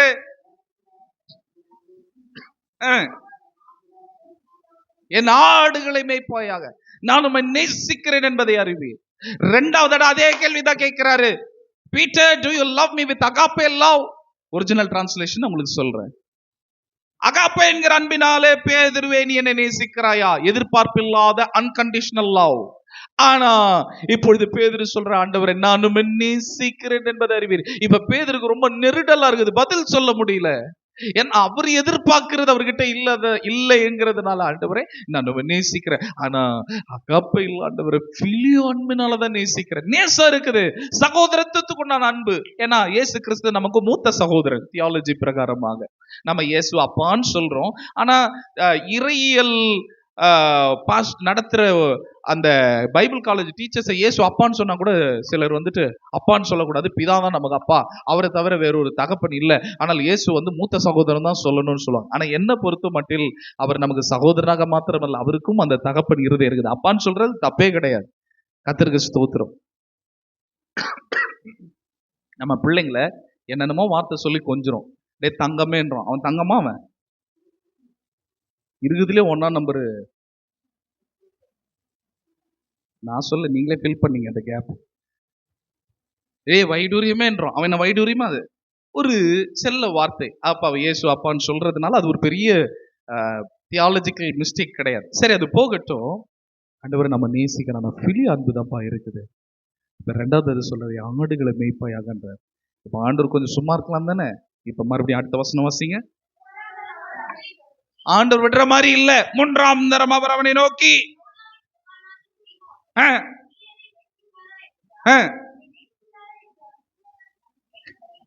என்னை நேசிக்கிறாய் என்று 3ஆம் தரம் தன்னை கேட்டபடினாலே பேதுரு துக்கப்பட்டு, ஆண்டவரே நீர் எல்லாவற்றையும் அறிந்திருக்கிறீர், நான் உம்மை நேசிக்கிறேன் என்பதையும் நீர் அறிவீர் என்றான். இயேசு என் ஆடுகளை மேய்ப்பாயாக என்றார். Now we can see the difference. இந்த 2 வசனத்துல அன்பா இருக்கிறாயான்னு கேட்டுட்டு இப்ப 3ஆவது கேட்கும்போது நேசிக்கிறையான்னு கேட்கிறாரு. இப்ப உங்களுக்கு புரிஞ்சிருக்கும் என்ன அர்த்தம் தெரியுமா? பேதுருவே, அந்த பிலியோ அன்பாச்சு உங்ககிட்ட உண்மையா இருக்குதான்னு கேட்கிறாரு. புரியுதுங்களா? நீ நேசிக்கிறேன்னு எனக்கு தெரியும். ஆண்டவருக்கு தெரியாமலா அந்த கேள்வி கேட்கிறாரு? அவர் கேட்ட அர்த்தம் என்ன தெரியுமா?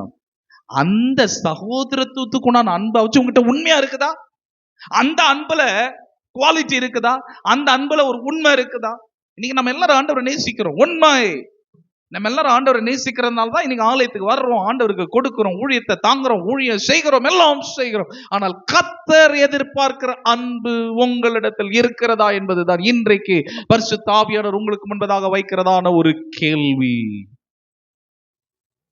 Do you love the way in which God expects? கர்த்தர் எதிர்பார்க்கிற அந்த அன்புனால நீங்க அவரை நேசிக்கிறீங்க. அந்த பிலியோ அன்பா சொன்ன இடத்துல உண்மையா இருக்கு. இந்த வார்த்தை கேட்ட உடனே தான் பேதுருடைய கண்களை கண்ணீர் வந்துருச்சு. வசனம் சொல்லுகிறது, அவர் 3ஆம் தரம் தன்னை கேட்டபடினால பேதுரு துக்கப்பட்டு ரொம்ப வேதனை அடைஞ்சிட்டான். ஏன் தெரியுமா?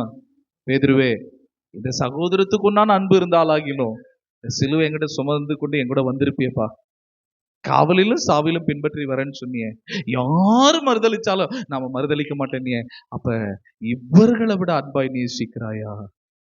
சபையில இருக்கிற எல்லாரும் ஆண்டவரை நீங்க நேசிக்கிறீங்க, உண்மைதான். பாரம்பரிய கிறிஸ்தவங்களும் ஆண்டவரை நேசிக்கிறாங்க, உண்மைதான். கத்தோலிக்கர்கள் பயங்கரமா ஆண்டவரை நேசிக்கிறாங்க.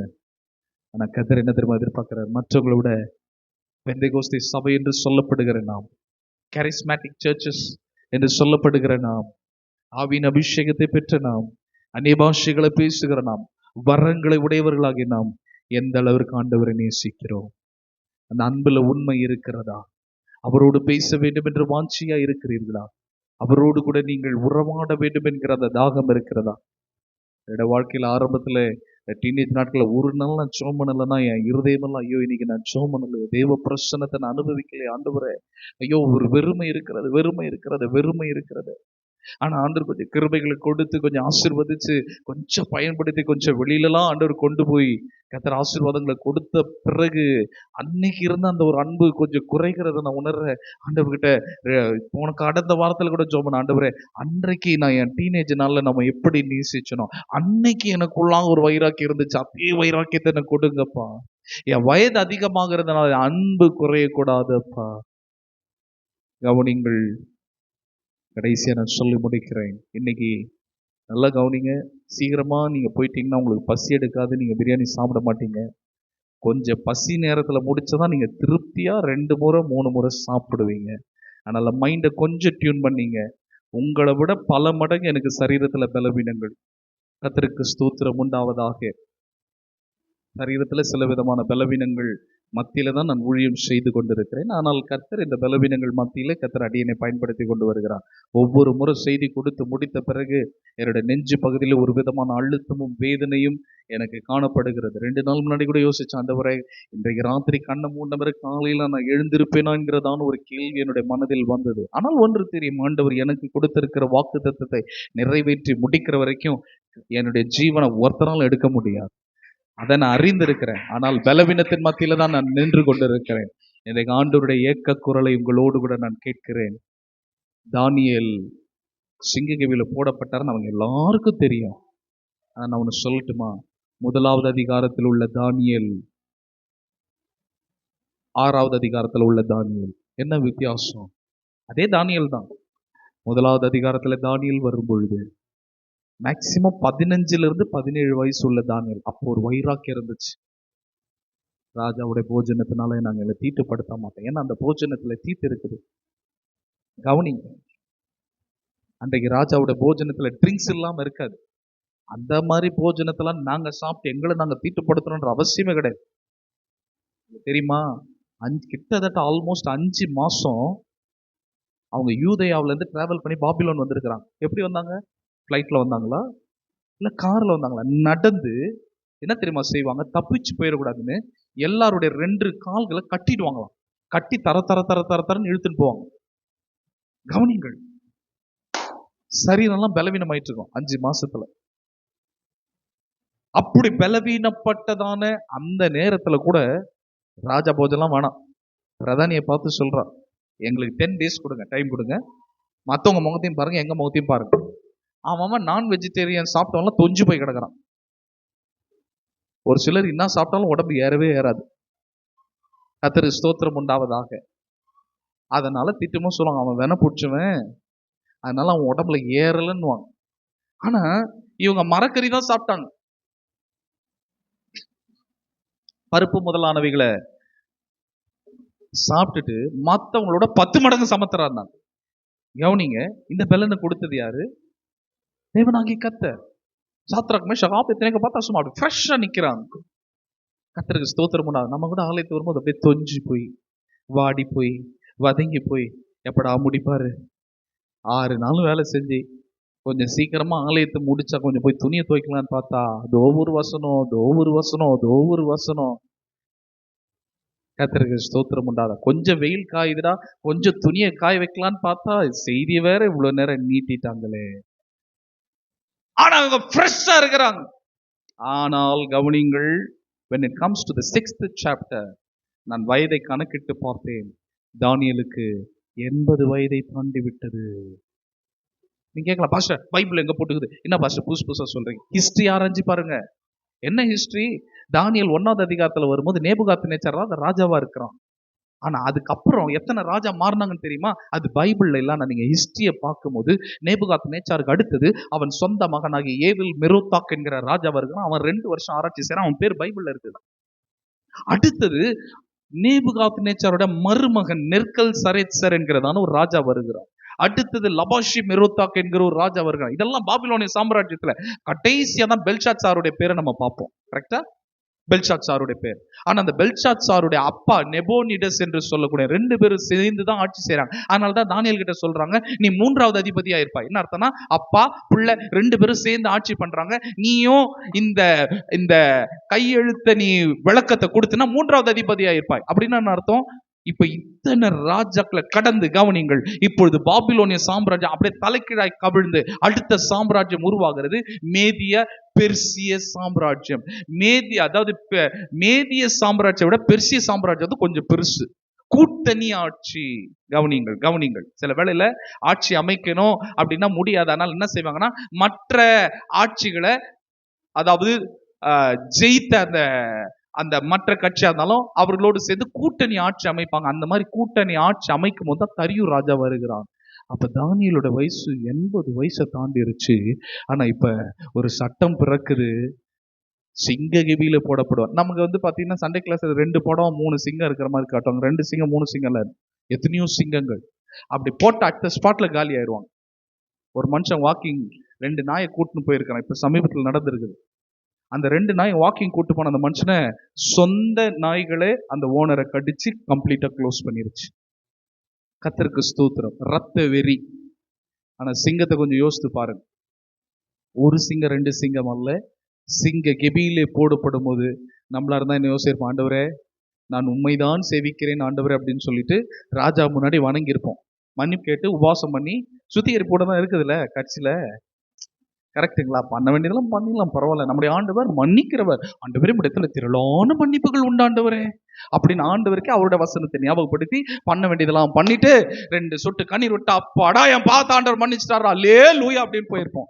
தானியேலுக்கு என் சரீரம் பிக்கப்பட்டாலும் சரி, இப்ப எனக்குள்ளாக நான் அதை படிக்கும் போது, ஆராய்ச்சி பண்ணும் போது யோசிச்சு பார்த்தா, ஆண்டவரே கடுகு செத்தாலும் காரம் போகாதுன்னு சொல்றது இதுதானா? அந்த வாலிப காலத்துல டீனேஜ்ல ஒரு வைராக்கியம் இருந்துச்சு, அதே வைராக்கியம் கடைசி மட்டில தானியேலுக்கு இருந்துச்சுங்க. ஹல்லேலூயா. இன்றைக்கு உங்களை பார்த்து கேட்கிறேன், அன்னைக்கு ஆரம்பத்துல இருந்து அந்த விசுவாசம் உங்களுக்கு இருக்குதா? அன்னைக்கு ஆரம்பத்துல பரிசுத்தத்துக்காக கெஞ்சணும், அந்த பரிசுத்தம் உங்களுக்கு இருக்குதா? அந்த ஊழியத்தாக, அதே ஊழியத்தாக இருக்குதா? அதே ஊழிய வாஞ்சை இருக்குதா? ஆண்டவருக்கு யாருன்னா சொல்லணும்னு ஒரு துடிப்பு இருந்தது. ஞாயிற்றுக்கிழமை ஆராதனை முடிச்ச பிறகு ஏதாவது ஒரு ட்ராக்ஸ் ஊழியத்தை செஞ்சு யாருக்காக ஆண்டவரை பத்தி சொல்லணும்னு நினைச்சோமே, செய்கிறோமா? கர்த்தருக்கு ஸ்தோத்திரம். எல்லாம் ஆரம்ப காலத்தோடவே போய்விடுகிறது. அநேக ஊழியங்களில் மகிமை இல்லை, மகிமை அற்று போயிற்று என்று சொல்லி பினகாசுடைய மனைவி ஒரு பிள்ளையை பெற்றெடுக்கும் போது இக்கபோத் என்று பெயரிடுகிறார். Because the glory has left Israel. இஸ்ரவேலை விட்டு மகிமை அற்று போயிற்று. ஏனென்றால் உடன்படிக்கை பெட்டி பெலிஸ்தரிடத்தில் பிடிக்கப்பட்டு போனபடினால இஸ்ரவேல் தேசத்தில் இருந்த மகிமை இல்லை. தேவனுடைய ஜனமே, where is the glory of God in the house of the Lord? தேவனுடைய வீட்டிலே தேவனுடைய மகிமை எங்கே? இன்னைக்கு ஆண்டவர் உங்களை பார்த்து கேட்கிறார், அந்த மகிமை எப்படி இருக்கும்? நம்முடைய ஜெபத்தின் மூலமாய், நம்முடைய எதிர்பார்ப்பின் மூலமாய், நம்முடைய வாஞ்சையின் மூலமாய், அப்பதான் அந்த மகிமை நம்ம பார்க்க முடியும். கர்த்தருக்கு ஸ்தோத்திரம். மகிமை காண வேண்டுமா? தேவனுடைய பிரசன்னத்தை நாடுங்கள், தேவனுடைய சமூகத்தை நாடுங்கள். கடைசி காலத்திலே வந்து விட்டோம் தேவ ஜனமே. ஒரு தெய்வ மனுஷன் சொல்லுகிறார், 2035 உலகம் தாண்டுமான்னு தெரியலன்னு சொல்லுகிறார். இன்னும் கொஞ்ச காலத்துல இயேசு வரப்போகிறார். Soon and very soon we are going to see the king. இன்னும் கொஞ்ச காலத்தான் ராஜாதி ராஜாவை காண போகிறோம். கவனிங்கள், உலகத்தாருக்கு இயேசு எப்படி தெரியுமா வருவாரு? நியாயாதிபதியா வருவார். ஆனா நான் சொல்லுகிறேன், உங்களுக்கு எனக்கு அவர் நியாயாதிபதியா வரமாட்டாரு, மணவாளனாய் வருவார். நீங்களும் நானும் அவரை மணவாட்டி என்கிற ஸ்தானத்தில் அவரை சந்திக்க போகிறோம், நியாயாதிபதியாக அல்ல. நியாயாதிபதி யாருக்கு தெரியுமா? வெள்ள சிங்காசனத்துல நியாய தீர்ப்புல உட்காருவார். நிறைய பேர் தப்பா வெளிப்படுத்தின விசேஷத்தை தெரியாம தவறான வியாக்கியானம் கொடுக்குறாங்க. நம்ம எல்லாம் அங்க போய் நிற்போம். நம்ம ஏற்கனவே பரலோகத்துல அவர்கிட்ட போய் எல்லா பரிசுகளை பெற்று அதுக்கப்புறம் தான் பூமிக்கு வரும். அதுக்கப்புறம் நீங்க அவர் முன்னாடி நிக்கணும் அவசியம் இல்லை. உலகத்தை நம்ம தாங்க ஆளுகை செய்ய போறோம். நல்லா புரிஞ்சுக்கொள்ளுங்க, பைபிளை நம்ம சரியா வாசிக்கணும்.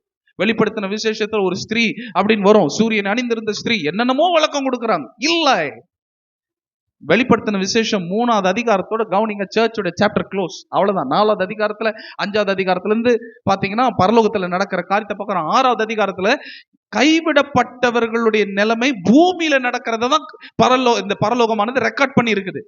அப்ப நல்லா புரிந்து கொள்ள வேண்டும், நாம ஆண்டவராக இயேசுவை நியாயாதிபதியாக அல்ல, அவர்களுடைய கிரியைகளுக்கு தகுந்த பலன் வரும்.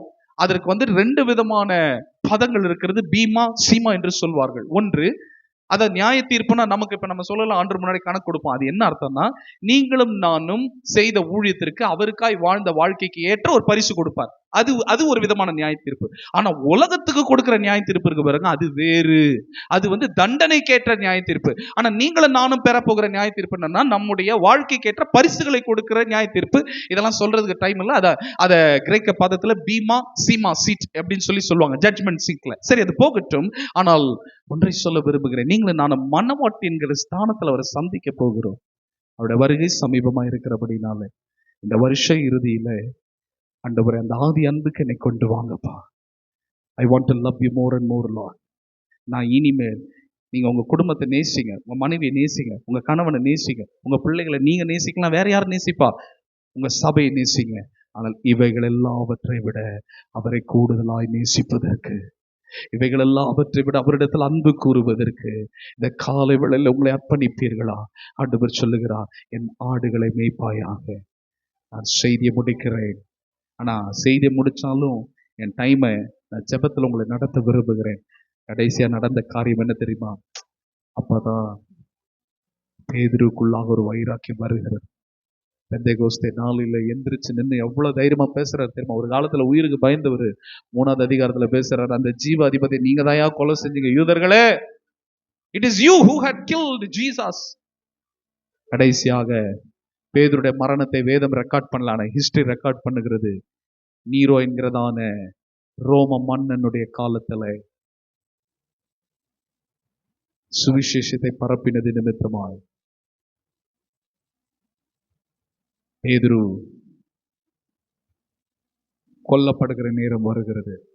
சிலுவையில பேதுருவை அடிக்க வேண்டும் என்ற நேரம் வந்தபோது பேதுரு சொல்லுகிறான், இயேசுவை போல சிலுவையில இப்படியாக நான் அடிக்கப்படுவதற்கு பாத்திரம் கிடையாது.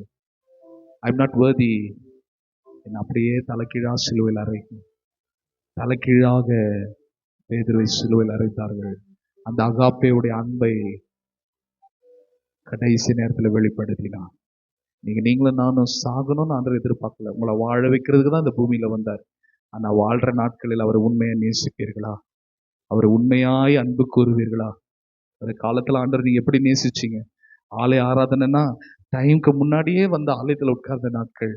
ஆனா இப்பதானே 2 பாட்டு பாடுறாங்க, இப்பதானே ஆராதனை நடத்துறாங்க. பொறுமையாய் போகலாம். இந்த கூட்டங்கள் யாருக்காக? சுத்திகரிப்பு கூட்டம் யாருக்காக? உங்களுக்காக தானே, உங்க சபைக்காக தானே, உங்க ஆசீர்வாதத்துக்காக தானே என்னை நான் சுத்திகரித்து கொண்டேன். ஏன்னா சபையில பலிபீடத்துல வந்து நிற்கிறேன், நான் தகுதி இல்லாதனா போயிடக்கூடாது. இன்றைக்கு சொல்லுகிறேன், இயேசு கிறிஸ்துவின் வருகை நினைக்கும் பொழுது, ஆண்டவரே அந்த வருகையில் காணப்பட வேண்டுமே, அந்த வருகை நான் இழந்துடக்கூடாதப்பா. ஏன்னா அவர் வரும் பொழுது அவர் இருக்கிற வண்ணமாய் அவரை தரிசிப்பதற்கு எல்லா விதமான ஆயத்தத்தோடு நான் காணப்பட வேண்டுமே என்கிற பயத்தோடு நான் காணப்படுகிறேன். தேவச்சனமே, அந்த ஆதியின் அன்பிற்கு திரும்பியவர்களா இருக்கிற இடத்துல கண்களை மூடலாம். அல்லேலூயா. எல்லாருமாக கண்களை மூடி அல்லேலூயா. பரவசப்படுறதை விட அப்படியே கொஞ்ச நேரம் அப்படியே ஒப்பு கொடுக்கலாமா? கொஞ்சம் அந்நிய பாஷை பேசி ஆவியில நிரம்புறதை விட நான் உம்மை நேசிக்கிறேன்னு சொல்லலாமா? அல்லேலூயா. ஆண்டவரே, நாங்க அன்றைக்குமே அதிகமா நேசிச்சோமே, அதே நேசம் எனக்கு கொடுங்க ஆண்டவரே. எல்லாரும், யாரும் கலைய வேண்டாம், யாரும் அங்குமிங்கமாக பார்க்க வேண்டாம். எல்லாரும் கண்களை மூடி தேவனுடைய சமூகத்தை நோக்கி பார்ப்போம். அல்லேலூயா. ஒரு 10 நிமிஷம் ஆண்டவரை நாம நோக்கி பார்ப்போம். தெய்வ பிரசன்னம் இந்த இடத்துல இறங்கி வந்திருக்கிறது. கர்த்தருடைய சமூகம் இந்த இடத்துல அல்லேலூயா இறங்கி வந்திருக்கிறது. அல்லேலூயா. தேவ ஆவியானவர் நம்மத்தில் அசைவாடி கொண்டிருக்கிறார். நீ ஆதியிலிருந்து அன்பை விட்டாய் என்று உன் பேரில் எனக்கு ஒரு குறைவுண்டு. ஆண்டவர், அந்த ஆதியின் அன்பை எனக்கு தாங்கப்பா. ஆதி மேன்மையை தூதர்கள் காத்து கொள்ளாதபடினாலதான் தள்ளப்பட்டாங்க. அந்த ஆதி மேன்மையை நாங்க இழந்துடக்கூடாதப்பா. எங்களுக்கு இருக்கிற அந்த விசுவாசத்தை நாங்க இழந்துடக்கூடாது. எங்களுக்கு இருக்கிற அந்த பரிசுத்த ஜீவியத்தை நாங்க இழந்துடக்கூடாது. கர்த்தரை தேடுற அந்த அனுபவம் குறைஞ்சிடக்கூடாது. ஆண்டவரே, நான் குறைவுள்ளவனா இருக்கிறேன்னு எனக்கு ஒரு விசை நீர் இறங்க மாட்டீரா? எனக்கு ஒரு விசை நீர் இரக்கம் செய்ய மாட்டீரா? ஒரு விசை சமூகத்திற்கு நான் வருகிறேன், ஒரு விசை நான் உடைய பாதத்திற்கு வருகிறேன். எனக்கு அப்படிப்பட்ட ஒரு இருதயத்தை தாரும் ஆண்டவரே. எல்லாரும் வாய்களை திறந்து ஜெபம் பண்ணலாமா? ஹல்லேலூயா. எல்லாரும் வாய்களை திறப்போமா? ஆண்டவரை நோக்கி பார்ப்போம். ஹல்லேலூயா. அவருடைய அன்பு, இப்பவும் நான் சொல்றேன், அவருடைய அன்பு மாறவே இல்லை. ஆண்டவர் உங்களை அதிகமா நேசிக்கிறார். உங்கள் மேல் அவர் அன்பா இருக்கிறார். உங்க வாழ்க்கையில நன்மையான காரியங்களை செய்ய வேண்டும் என்று விரும்புகிறார். இருக்கிற இடத்துல எல்லாரும் ஆண்டவரை நோக்கி பார்க்கலாமா? ஹல்லேலூயா. உம்மை முழு உள்ளத்தோடு ஆராதிப்பேன், முழு பலத்தோடு அன்பு கூறுவேன். ஆராதனை ஆராதனை இயேசுவே, ஆராதனை ஆராதனை. தெரிஞ்ச பாட்டு தானே, எல்லாரும் பாடலாமா? ஆராதனை இயேசுவே,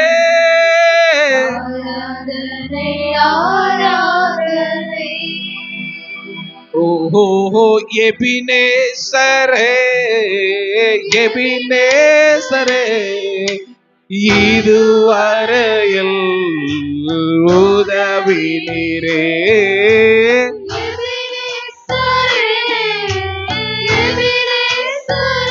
ஆமென்.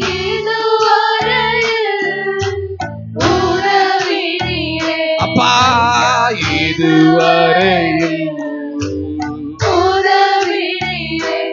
உம்மை முழு உள்ளத்தோடு ஆராதிப்பேன், முழு பலத்தோடு அன்பு கூறுவேன். ஆமென். ஆராதனை ஆராதனை இயேசுவின் தகப்பனே. எல்லாரும் மனசார அப்படியே இந்த பாடல் பாடுகிற வேளையில் ஆண்டவருக்கு ஒப்பு கொடுக்கலாமா? ஆராதனை அன்பின் ஈஸ்வரே,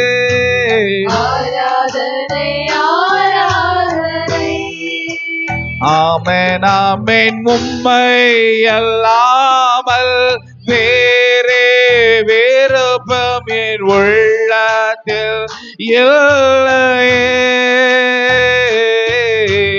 உம்மை அல்லாமல் வேறே விருப்பம் என் உள்ளத்தில் இல்லை.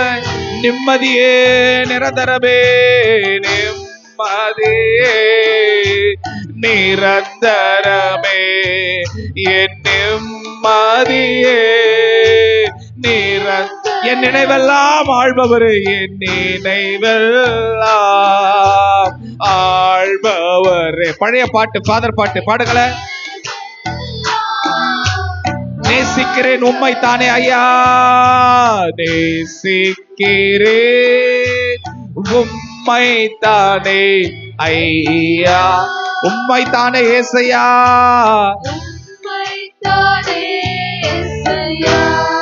எல்லாரும் சேர்ந்து என்னோடு கூட நேசிக்கிறேன் உம்மை தானே ஐயா. ஆமென். உம்மை தானே ஏசையா, என் மீது அன்பு கூர்ந்து பலியானீர் சிலுவையிலே, பலியானீர் சிலுவையிலே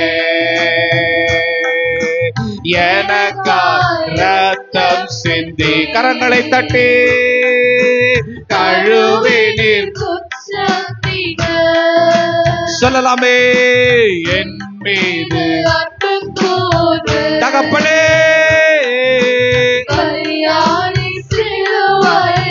சிலுவையிலே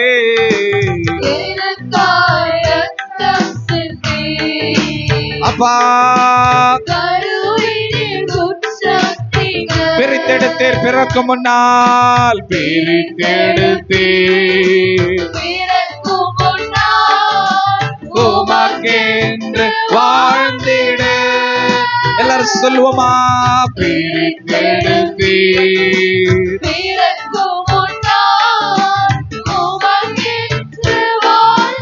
ஆராதனை உமக்கே,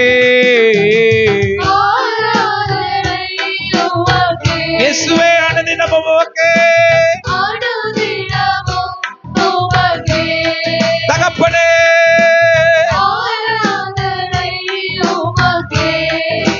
ஓஹோ அனுதினமும் உமக்கே.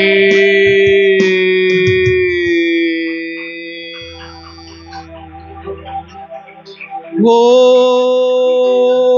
ரபா பலகதன ஷஹதனாதனாத்ரே ரேபலகதன மஹௌடஹதுனியே.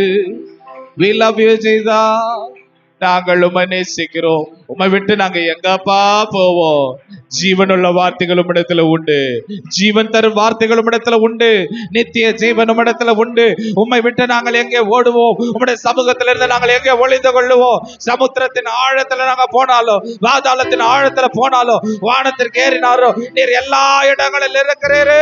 உமக்கு மறைவாய் நாங்கள் எங்கே போவோம்? உம்முடைய ஆவிக்கு மறைவாய் நாங்கள் எங்கே போவோம்? ஆண்டவரே, எங்களை விசித்திர வினோதமாய் நீர் உருவாக்கி இருக்கிறீரு. எங்கள் கருவை உம்முடைய கண்கள் கண்டது. உம்மை நாங்கள் நேசிக்கிறோம் ஆண்டவரே. எல்லாருமாக இருக்கிற இடத்துல அப்படி எழுதி நிற்கலாமா? ஹல்லேலூயா. நான் இதுவரைக்கும் இந்த சபையில செய்திராத ஒரு காரியத்தை செய்ய விரும்புகிறேன். நீங்க எல்லாரும் எனக்கு ஒத்துழைப்பு கொடுப்பீங்கன்னு விசுவாசிக்கிறேன். As the servant of God, தேவனுடைய வேலைக்காரனாய், தேவனுடைய ஊழியக்காரனாய் நான் சொல்லுகிறதை தயவு செய்து கேளுங்கள், கவனிங்க.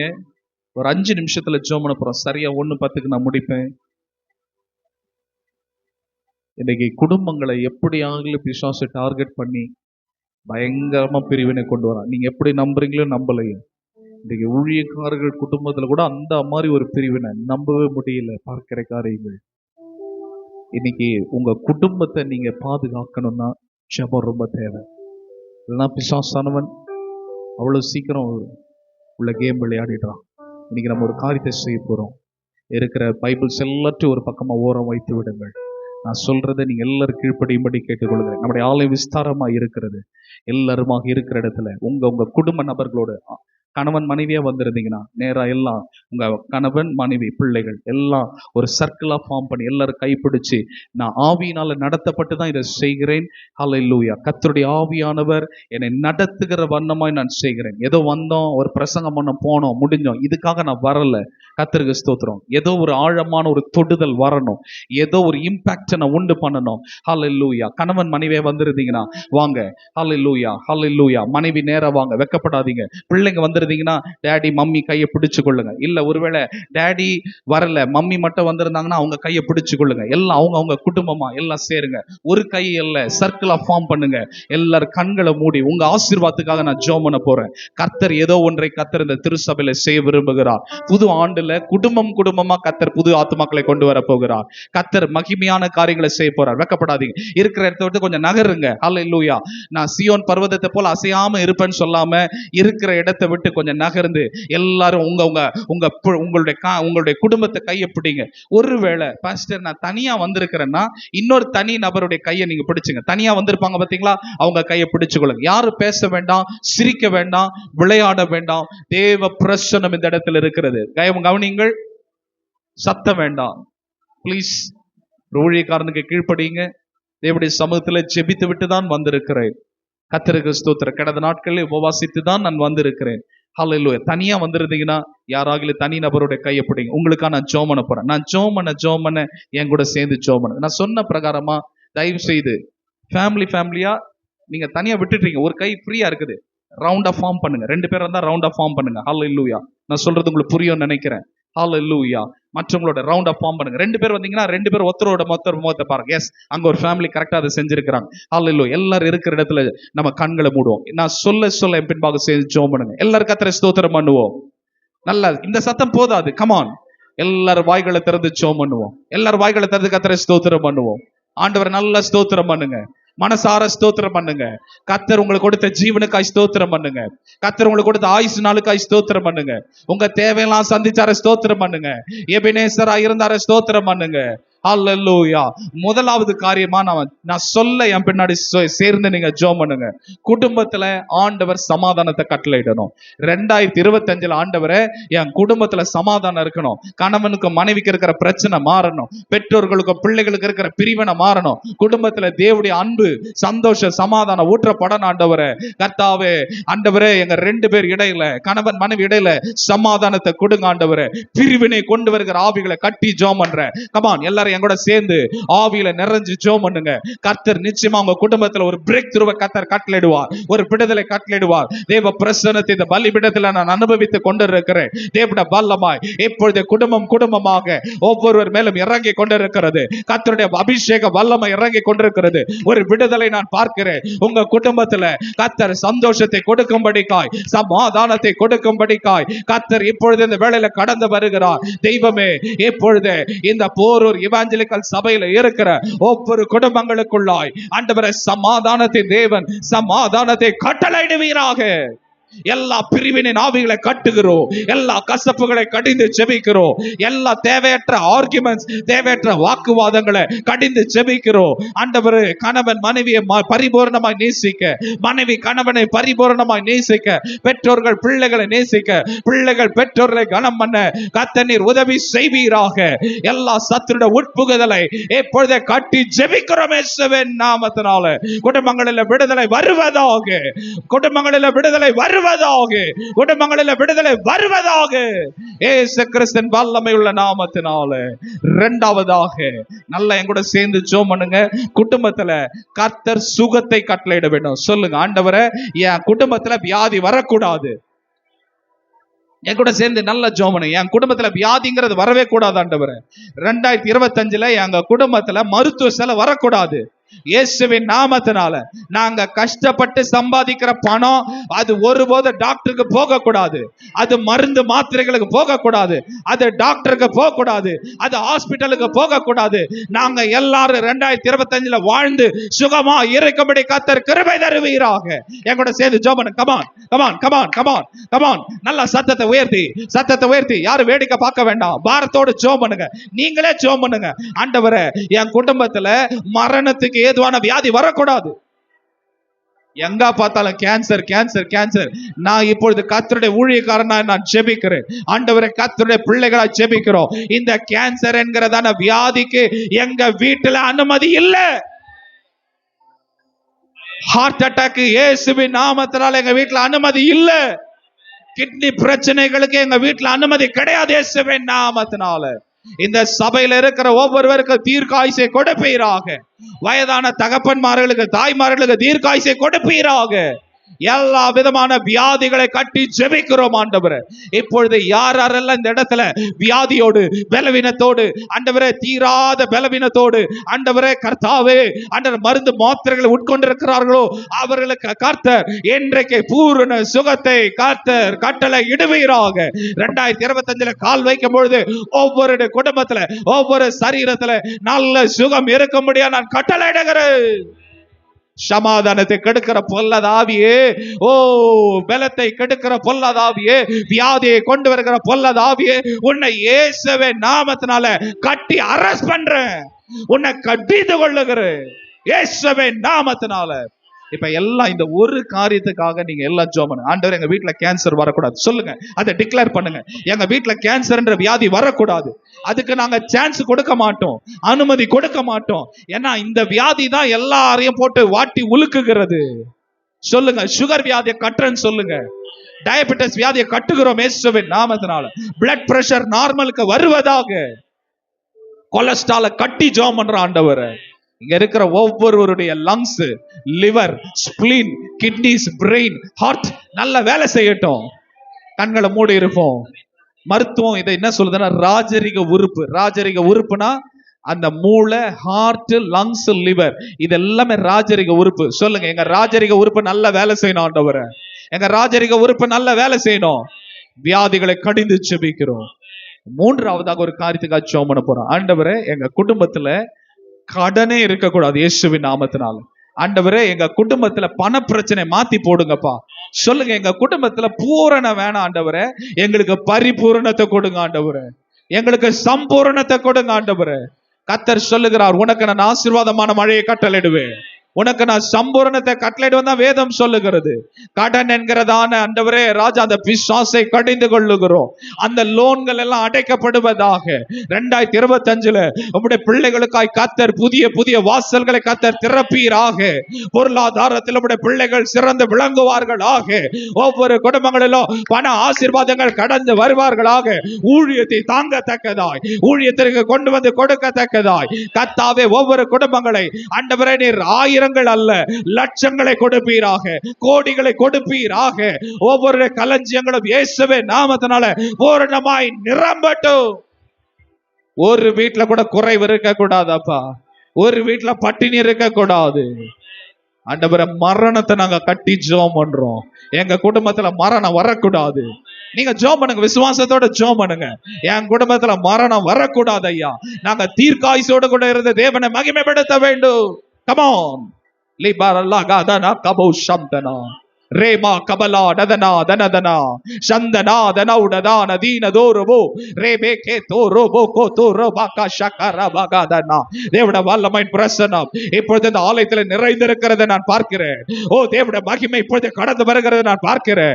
அக்கினி அபிஷேகத்தை கர்த்தர் ஊற்றிக் கொண்டிருக்கிறார். ஒவ்வொருவரை கர்த்தர் ஆனந்த தைலத்தினால் நிரப்பிக் கொண்டிருக்கிறார். Fire of the Holy Ghost. Ribaka laka taraba shekara laka tianamase. இப்ப நம்ம முக்கியமான காரியத்துக்கு ஜெபம் பண்ண போறோம். நிறைய குடும்பத்துல பார்த்த அந்த பில்லு சூனிய பிரச்சனை ஒரு பெரிய பிரச்சனை. ஆவிக்குரியவர்களுக்கு விரோதமாய் செய்யப்படுகிற மாந்திரீகம், ஏவல், இதெல்லாம் கட்டி ஜெபம் பண்ணுங்க. ஆண்டவரே என் குடும்பத்துல எந்த பிசாசும் கிரியை செய்வதற்கு அதிகாரம் இல்லை, எந்த பில்லு சூனியமும் கிரியை செய்வதற்கு அதிகாரம் இல்லை, என் குடும்பத்துல எந்த மாந்திரிகமும் கிரியை செய்வதற்கு அதிகாரம் இல்லை. எந்த சாப கட்டங்களை தொடக்கூடாது, எந்த ரோக கட்டங்களை தொடக்கூடாது. மாந்திரிகத்தை கட்டுகிறோம், மாந்திரிகத்தின் ஆவிகளை கடிந்து கொள்ளுகிறோம். எங்க குடும்பத்துக்கு விரோதமாய் செய்யப்பட்டிருக்கிற ஆண்டவரே செய்வினின் ஆவிகளை, அன்ற மந்திர தகடு, மந்திர கயிறு, இதெல்லாம் இயேசுவின் நாமத்தினால ஒன்றுமில்லாமல் எரிந்து போவதாக, எரிந்து போவதாக. கர்த்தருடைய அக்கினி பலிபீடத்திலிருந்து தேவ அக்கினி நதியை போல பாய்ந்து செல்வதாக. ஒவ்வொருவரை சுற்றிலும் கர்த்தர் அக்கினி மதலா எப்பொழுது கடந்து வருவீராக. நான் எருசலேமை சுற்றிலும் அக்கினி மதலா இருக்கிறேன் என்று சொன்ன ஆண்டவர் இப்பொழுது ஒவ்வொரு குடும்பங்களை சுற்றிலும் அக்கினி மதலா இருப்பீராக. 2025 உம்முடைய பிள்ளைகள் வாழ்ந்து சுகமா இருப்பார்களாக. யாக்கோபுக்கு விரோதமான மந்திரவாதம் இல்லை, இஸ்ரவேலுக்கு விரோதமான குறி சொல்லுதல் இல்லை. எந்த மாந்திரிகமும் தொடக்கூடாது, எந்த செய்வினையும் தொடக்கூடாது. கர்த்தருடைய பிரசன்னம் எப்பொழுதும் உடைய பிள்ளைகளோடு இருப்பதாக. கடைசியா நம்ம ஜெபம் பண்ண போறோம், முடிக்க போறேன். ஆண்டவரே எங்க குடும்பம் நல்ல ஆவிக்குரிய குடும்பமா இருக்கணும்ப்பா. ஆண்டவரே நாங்க நல்ல ஜெபிக்கிற ஒரு குடும்பமா இருக்கணும், வேதத்தை வாசிக்கிற குடும்பமா இருக்கணும், உபவாசிக்கிற ஒரு குடும்பமா இருக்கணும். இந்த சபையில நாங்க சாட்சியா நிக்கணும். ஆண்டவரே இதே சபையில நாங்க சாட்சியா நிக்கணும். கர்த்தர் எங்களுக்கு காண்பித்திருக்கிற இந்த போரூர் எவாஞ்சலிக்கல் திருச்சபையில நாங்க எல்லாரும் சாட்சியா நிற்கும்படியாய் ஒவ்வொருடைய ஆவிக்குரிய வாழ்க்கையை பலப்படுத்துவீராக. இழந்து போன ஜெப ஆவி, இழந்து போன ஜெப வரம், இழந்து போன அபிஷேகம், இழந்து போன கிருபைகள், இழந்து போன தாள ஆண்டவர் இழந்து போன வாஞ்ச எல்லாம் உடைய பிள்ளைகள் மேல் ஆண்டவரை கடந்து வருவதாக, கடந்து வருவதாக. ஒவ்வொரு குடும்பமும் ஆண்டவர் சபையில நிலைத்திருந்து கனி கொடுக்கிற குடும்பமாய், சாட்சியான ஒரு குடும்பமாய், கர்த்தருக்கென்று சுடர் விட்டு பிரகாசிக்கிற குடும்பமாய் கர்த்தர் நீர் மாற்ற போகிற தயவிற்காய் நன்றி செலுத்துகிறோம். கர்த்தர் நம்முடைய ஜெபங்களை அப்படியே கேட்டிருக்கிறார். கர்த்தர் நம்முடைய ஜெபங்களை கேட்டிருக்கிறார், அங்கீகரித்திருக்கிறார். இருக்கிற இடத்துல நல்ல கையை தட்டி தட்டி தட்டி தட்டி நல்ல 2 நிமிஷம் நல்ல கையை தட்டி ஆவியில நிரம்பி அந்நிய பாஷைகளை பேசி இப்ப நல்ல ஆவியானவர் மகிமைப்படுத்துங்க. Fire fire fire. பலிபீடத்திலிருந்து அக்கினி இறங்கட்டும், இறங்கட்டும், இறங்கட்டும். புது அபிஷேகம், புது எண்ணெய், புது எண்ணெய், புது எண்ணெய், புது எண்ணெய், புது எண்ணெய் ஒவ்வொரு சிரசின் மேலும், ஒவ்வொரு சிரசின் மேலும் ஊற்றப்படுவதாக, ஊற்றப்படுவதாக. அடக்காதீங்க, அடக்காதீங்க. நல்ல அந்நிய பாஷை பேசுங்க, ஆவியில நிரம்புங்க. கர்த்தருடைய வல்லமாய், கர்த்தருடைய வல்லமாய், கர்த்தருடைய அபிஷேகம், கர்த்தருடைய அக்கினி ஒவ்வொருவர் மேல இறங்கி கொண்டே இருக்கிறது. I lose, I lose, I lose, I lose the fire. Rebaka baba baba baba baba sheba baba baba gadane rekamala katatara balatiara baladera balaribala raduraba raba hasi handana dianama reba hashanganta monte rema kantala rabaudadana. அந்நிய பாஷையின் வரத்தை பெறாதவர்களை இப்பொழுதே அந்நிய பாஷைகளினால இப்பொழுது வரங்களினால அபிஷேகம் பண்ணுவீராக. ஊழிய தாகம் உள்ள நபர்களை இந்த இடத்துல ஏற்படுத்துவீராக. அநேக 2025 இந்த சபையில எழுப்பி ஊழிய செய்யத்தக்கதாய் ஆண்டவரே அநேக ஆத்துமாக்களை இந்த திருச்சபைக்கு கொண்டு வரத்தக்கதாய் கர்த்தர் நீர் உதவி செய்வீராக. நல்லா கர்த்தரை ஸ்தோத்திரம் பண்ணுங்க, விட்டுறாதீங்க. கர்த்தர் இப்பொழுது உங்களை உயிர்ப்பித்துக் கொண்டிருக்கிறார். கர்த்தர் இப்பொழுது ஒரு புது ஜீவனை, ஒரு புதிய ஜீவனை, ஒரு புதிய ஜீவனை உங்களுக்குள்ளாக அனுப்பி கொண்டிருக்கிறார். எஸ் எஸ்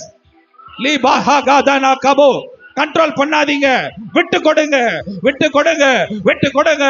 ஃபயர் ஃபயர், பரலோகத்தின் அக்கினி, புதிய அக்கினி ஒவ்வொரு சிரசின் மேல ஊற்றப்படுவதாக. புதிய எண்ணெயால் அபிஷேகம் பண்ணப்படுகிறேன். நான் புதிய எண்ணெயால் அபிஷேகம் பண்ணப்படுகிறேன். ஹல்லேலூயா. உன் கொம்பை கர்த்தர் உயர்த்துகிறார். இந்த போரூர் இவாஞ்சலிக்கல் சபையோட கொம்பை கர்த்தர் உயர்த்துகிறார். இந்த சபையினுடைய கொம்பை கர்த்தர் உயர்த்துகிறார். திரளான ஆத்துமாக்கள் தேடி வரும்படியா, ஜாதி ஜனங்கள் இந்த இடத்துல ஓடி வரும்படியா இந்த இடத்துல கர்த்தர் இந்த பலிபீடத்திலிருந்து ஒரு வெளிச்சத்தை கர்த்தர் அனுப்புகிறார். வெறுமைகள் மாறுகிறது, வறட்சியின் அனுபவம் மாறுகிறது, வண்ணாந்திரத்தின் அனுபவம் மாறுகிறது.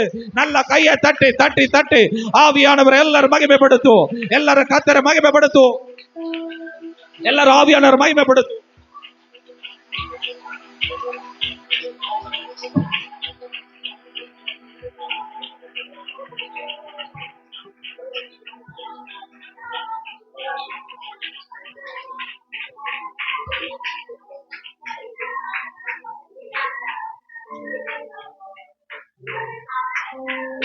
பூமியிலே 2 பேர் ஒருமனப்பட்டு எவைகளை கேட்கிறீர்களோ அவைகளை நான் செய்வேன் என்று சொன்ன ஆண்டவர், குடும்பம் குடும்பமாய் ஒருமனப்பட்டு செபித்த நம்முடைய செபத்தை ஆண்டவர் கேட்டிருக்கிறார். நாம் என்ன கேட்டோமோ அதை கொடுக்க போறார். நம்பிக்கையோடு கர்த்தரை ஸ்தோத்திரம் பண்ணுவோம்.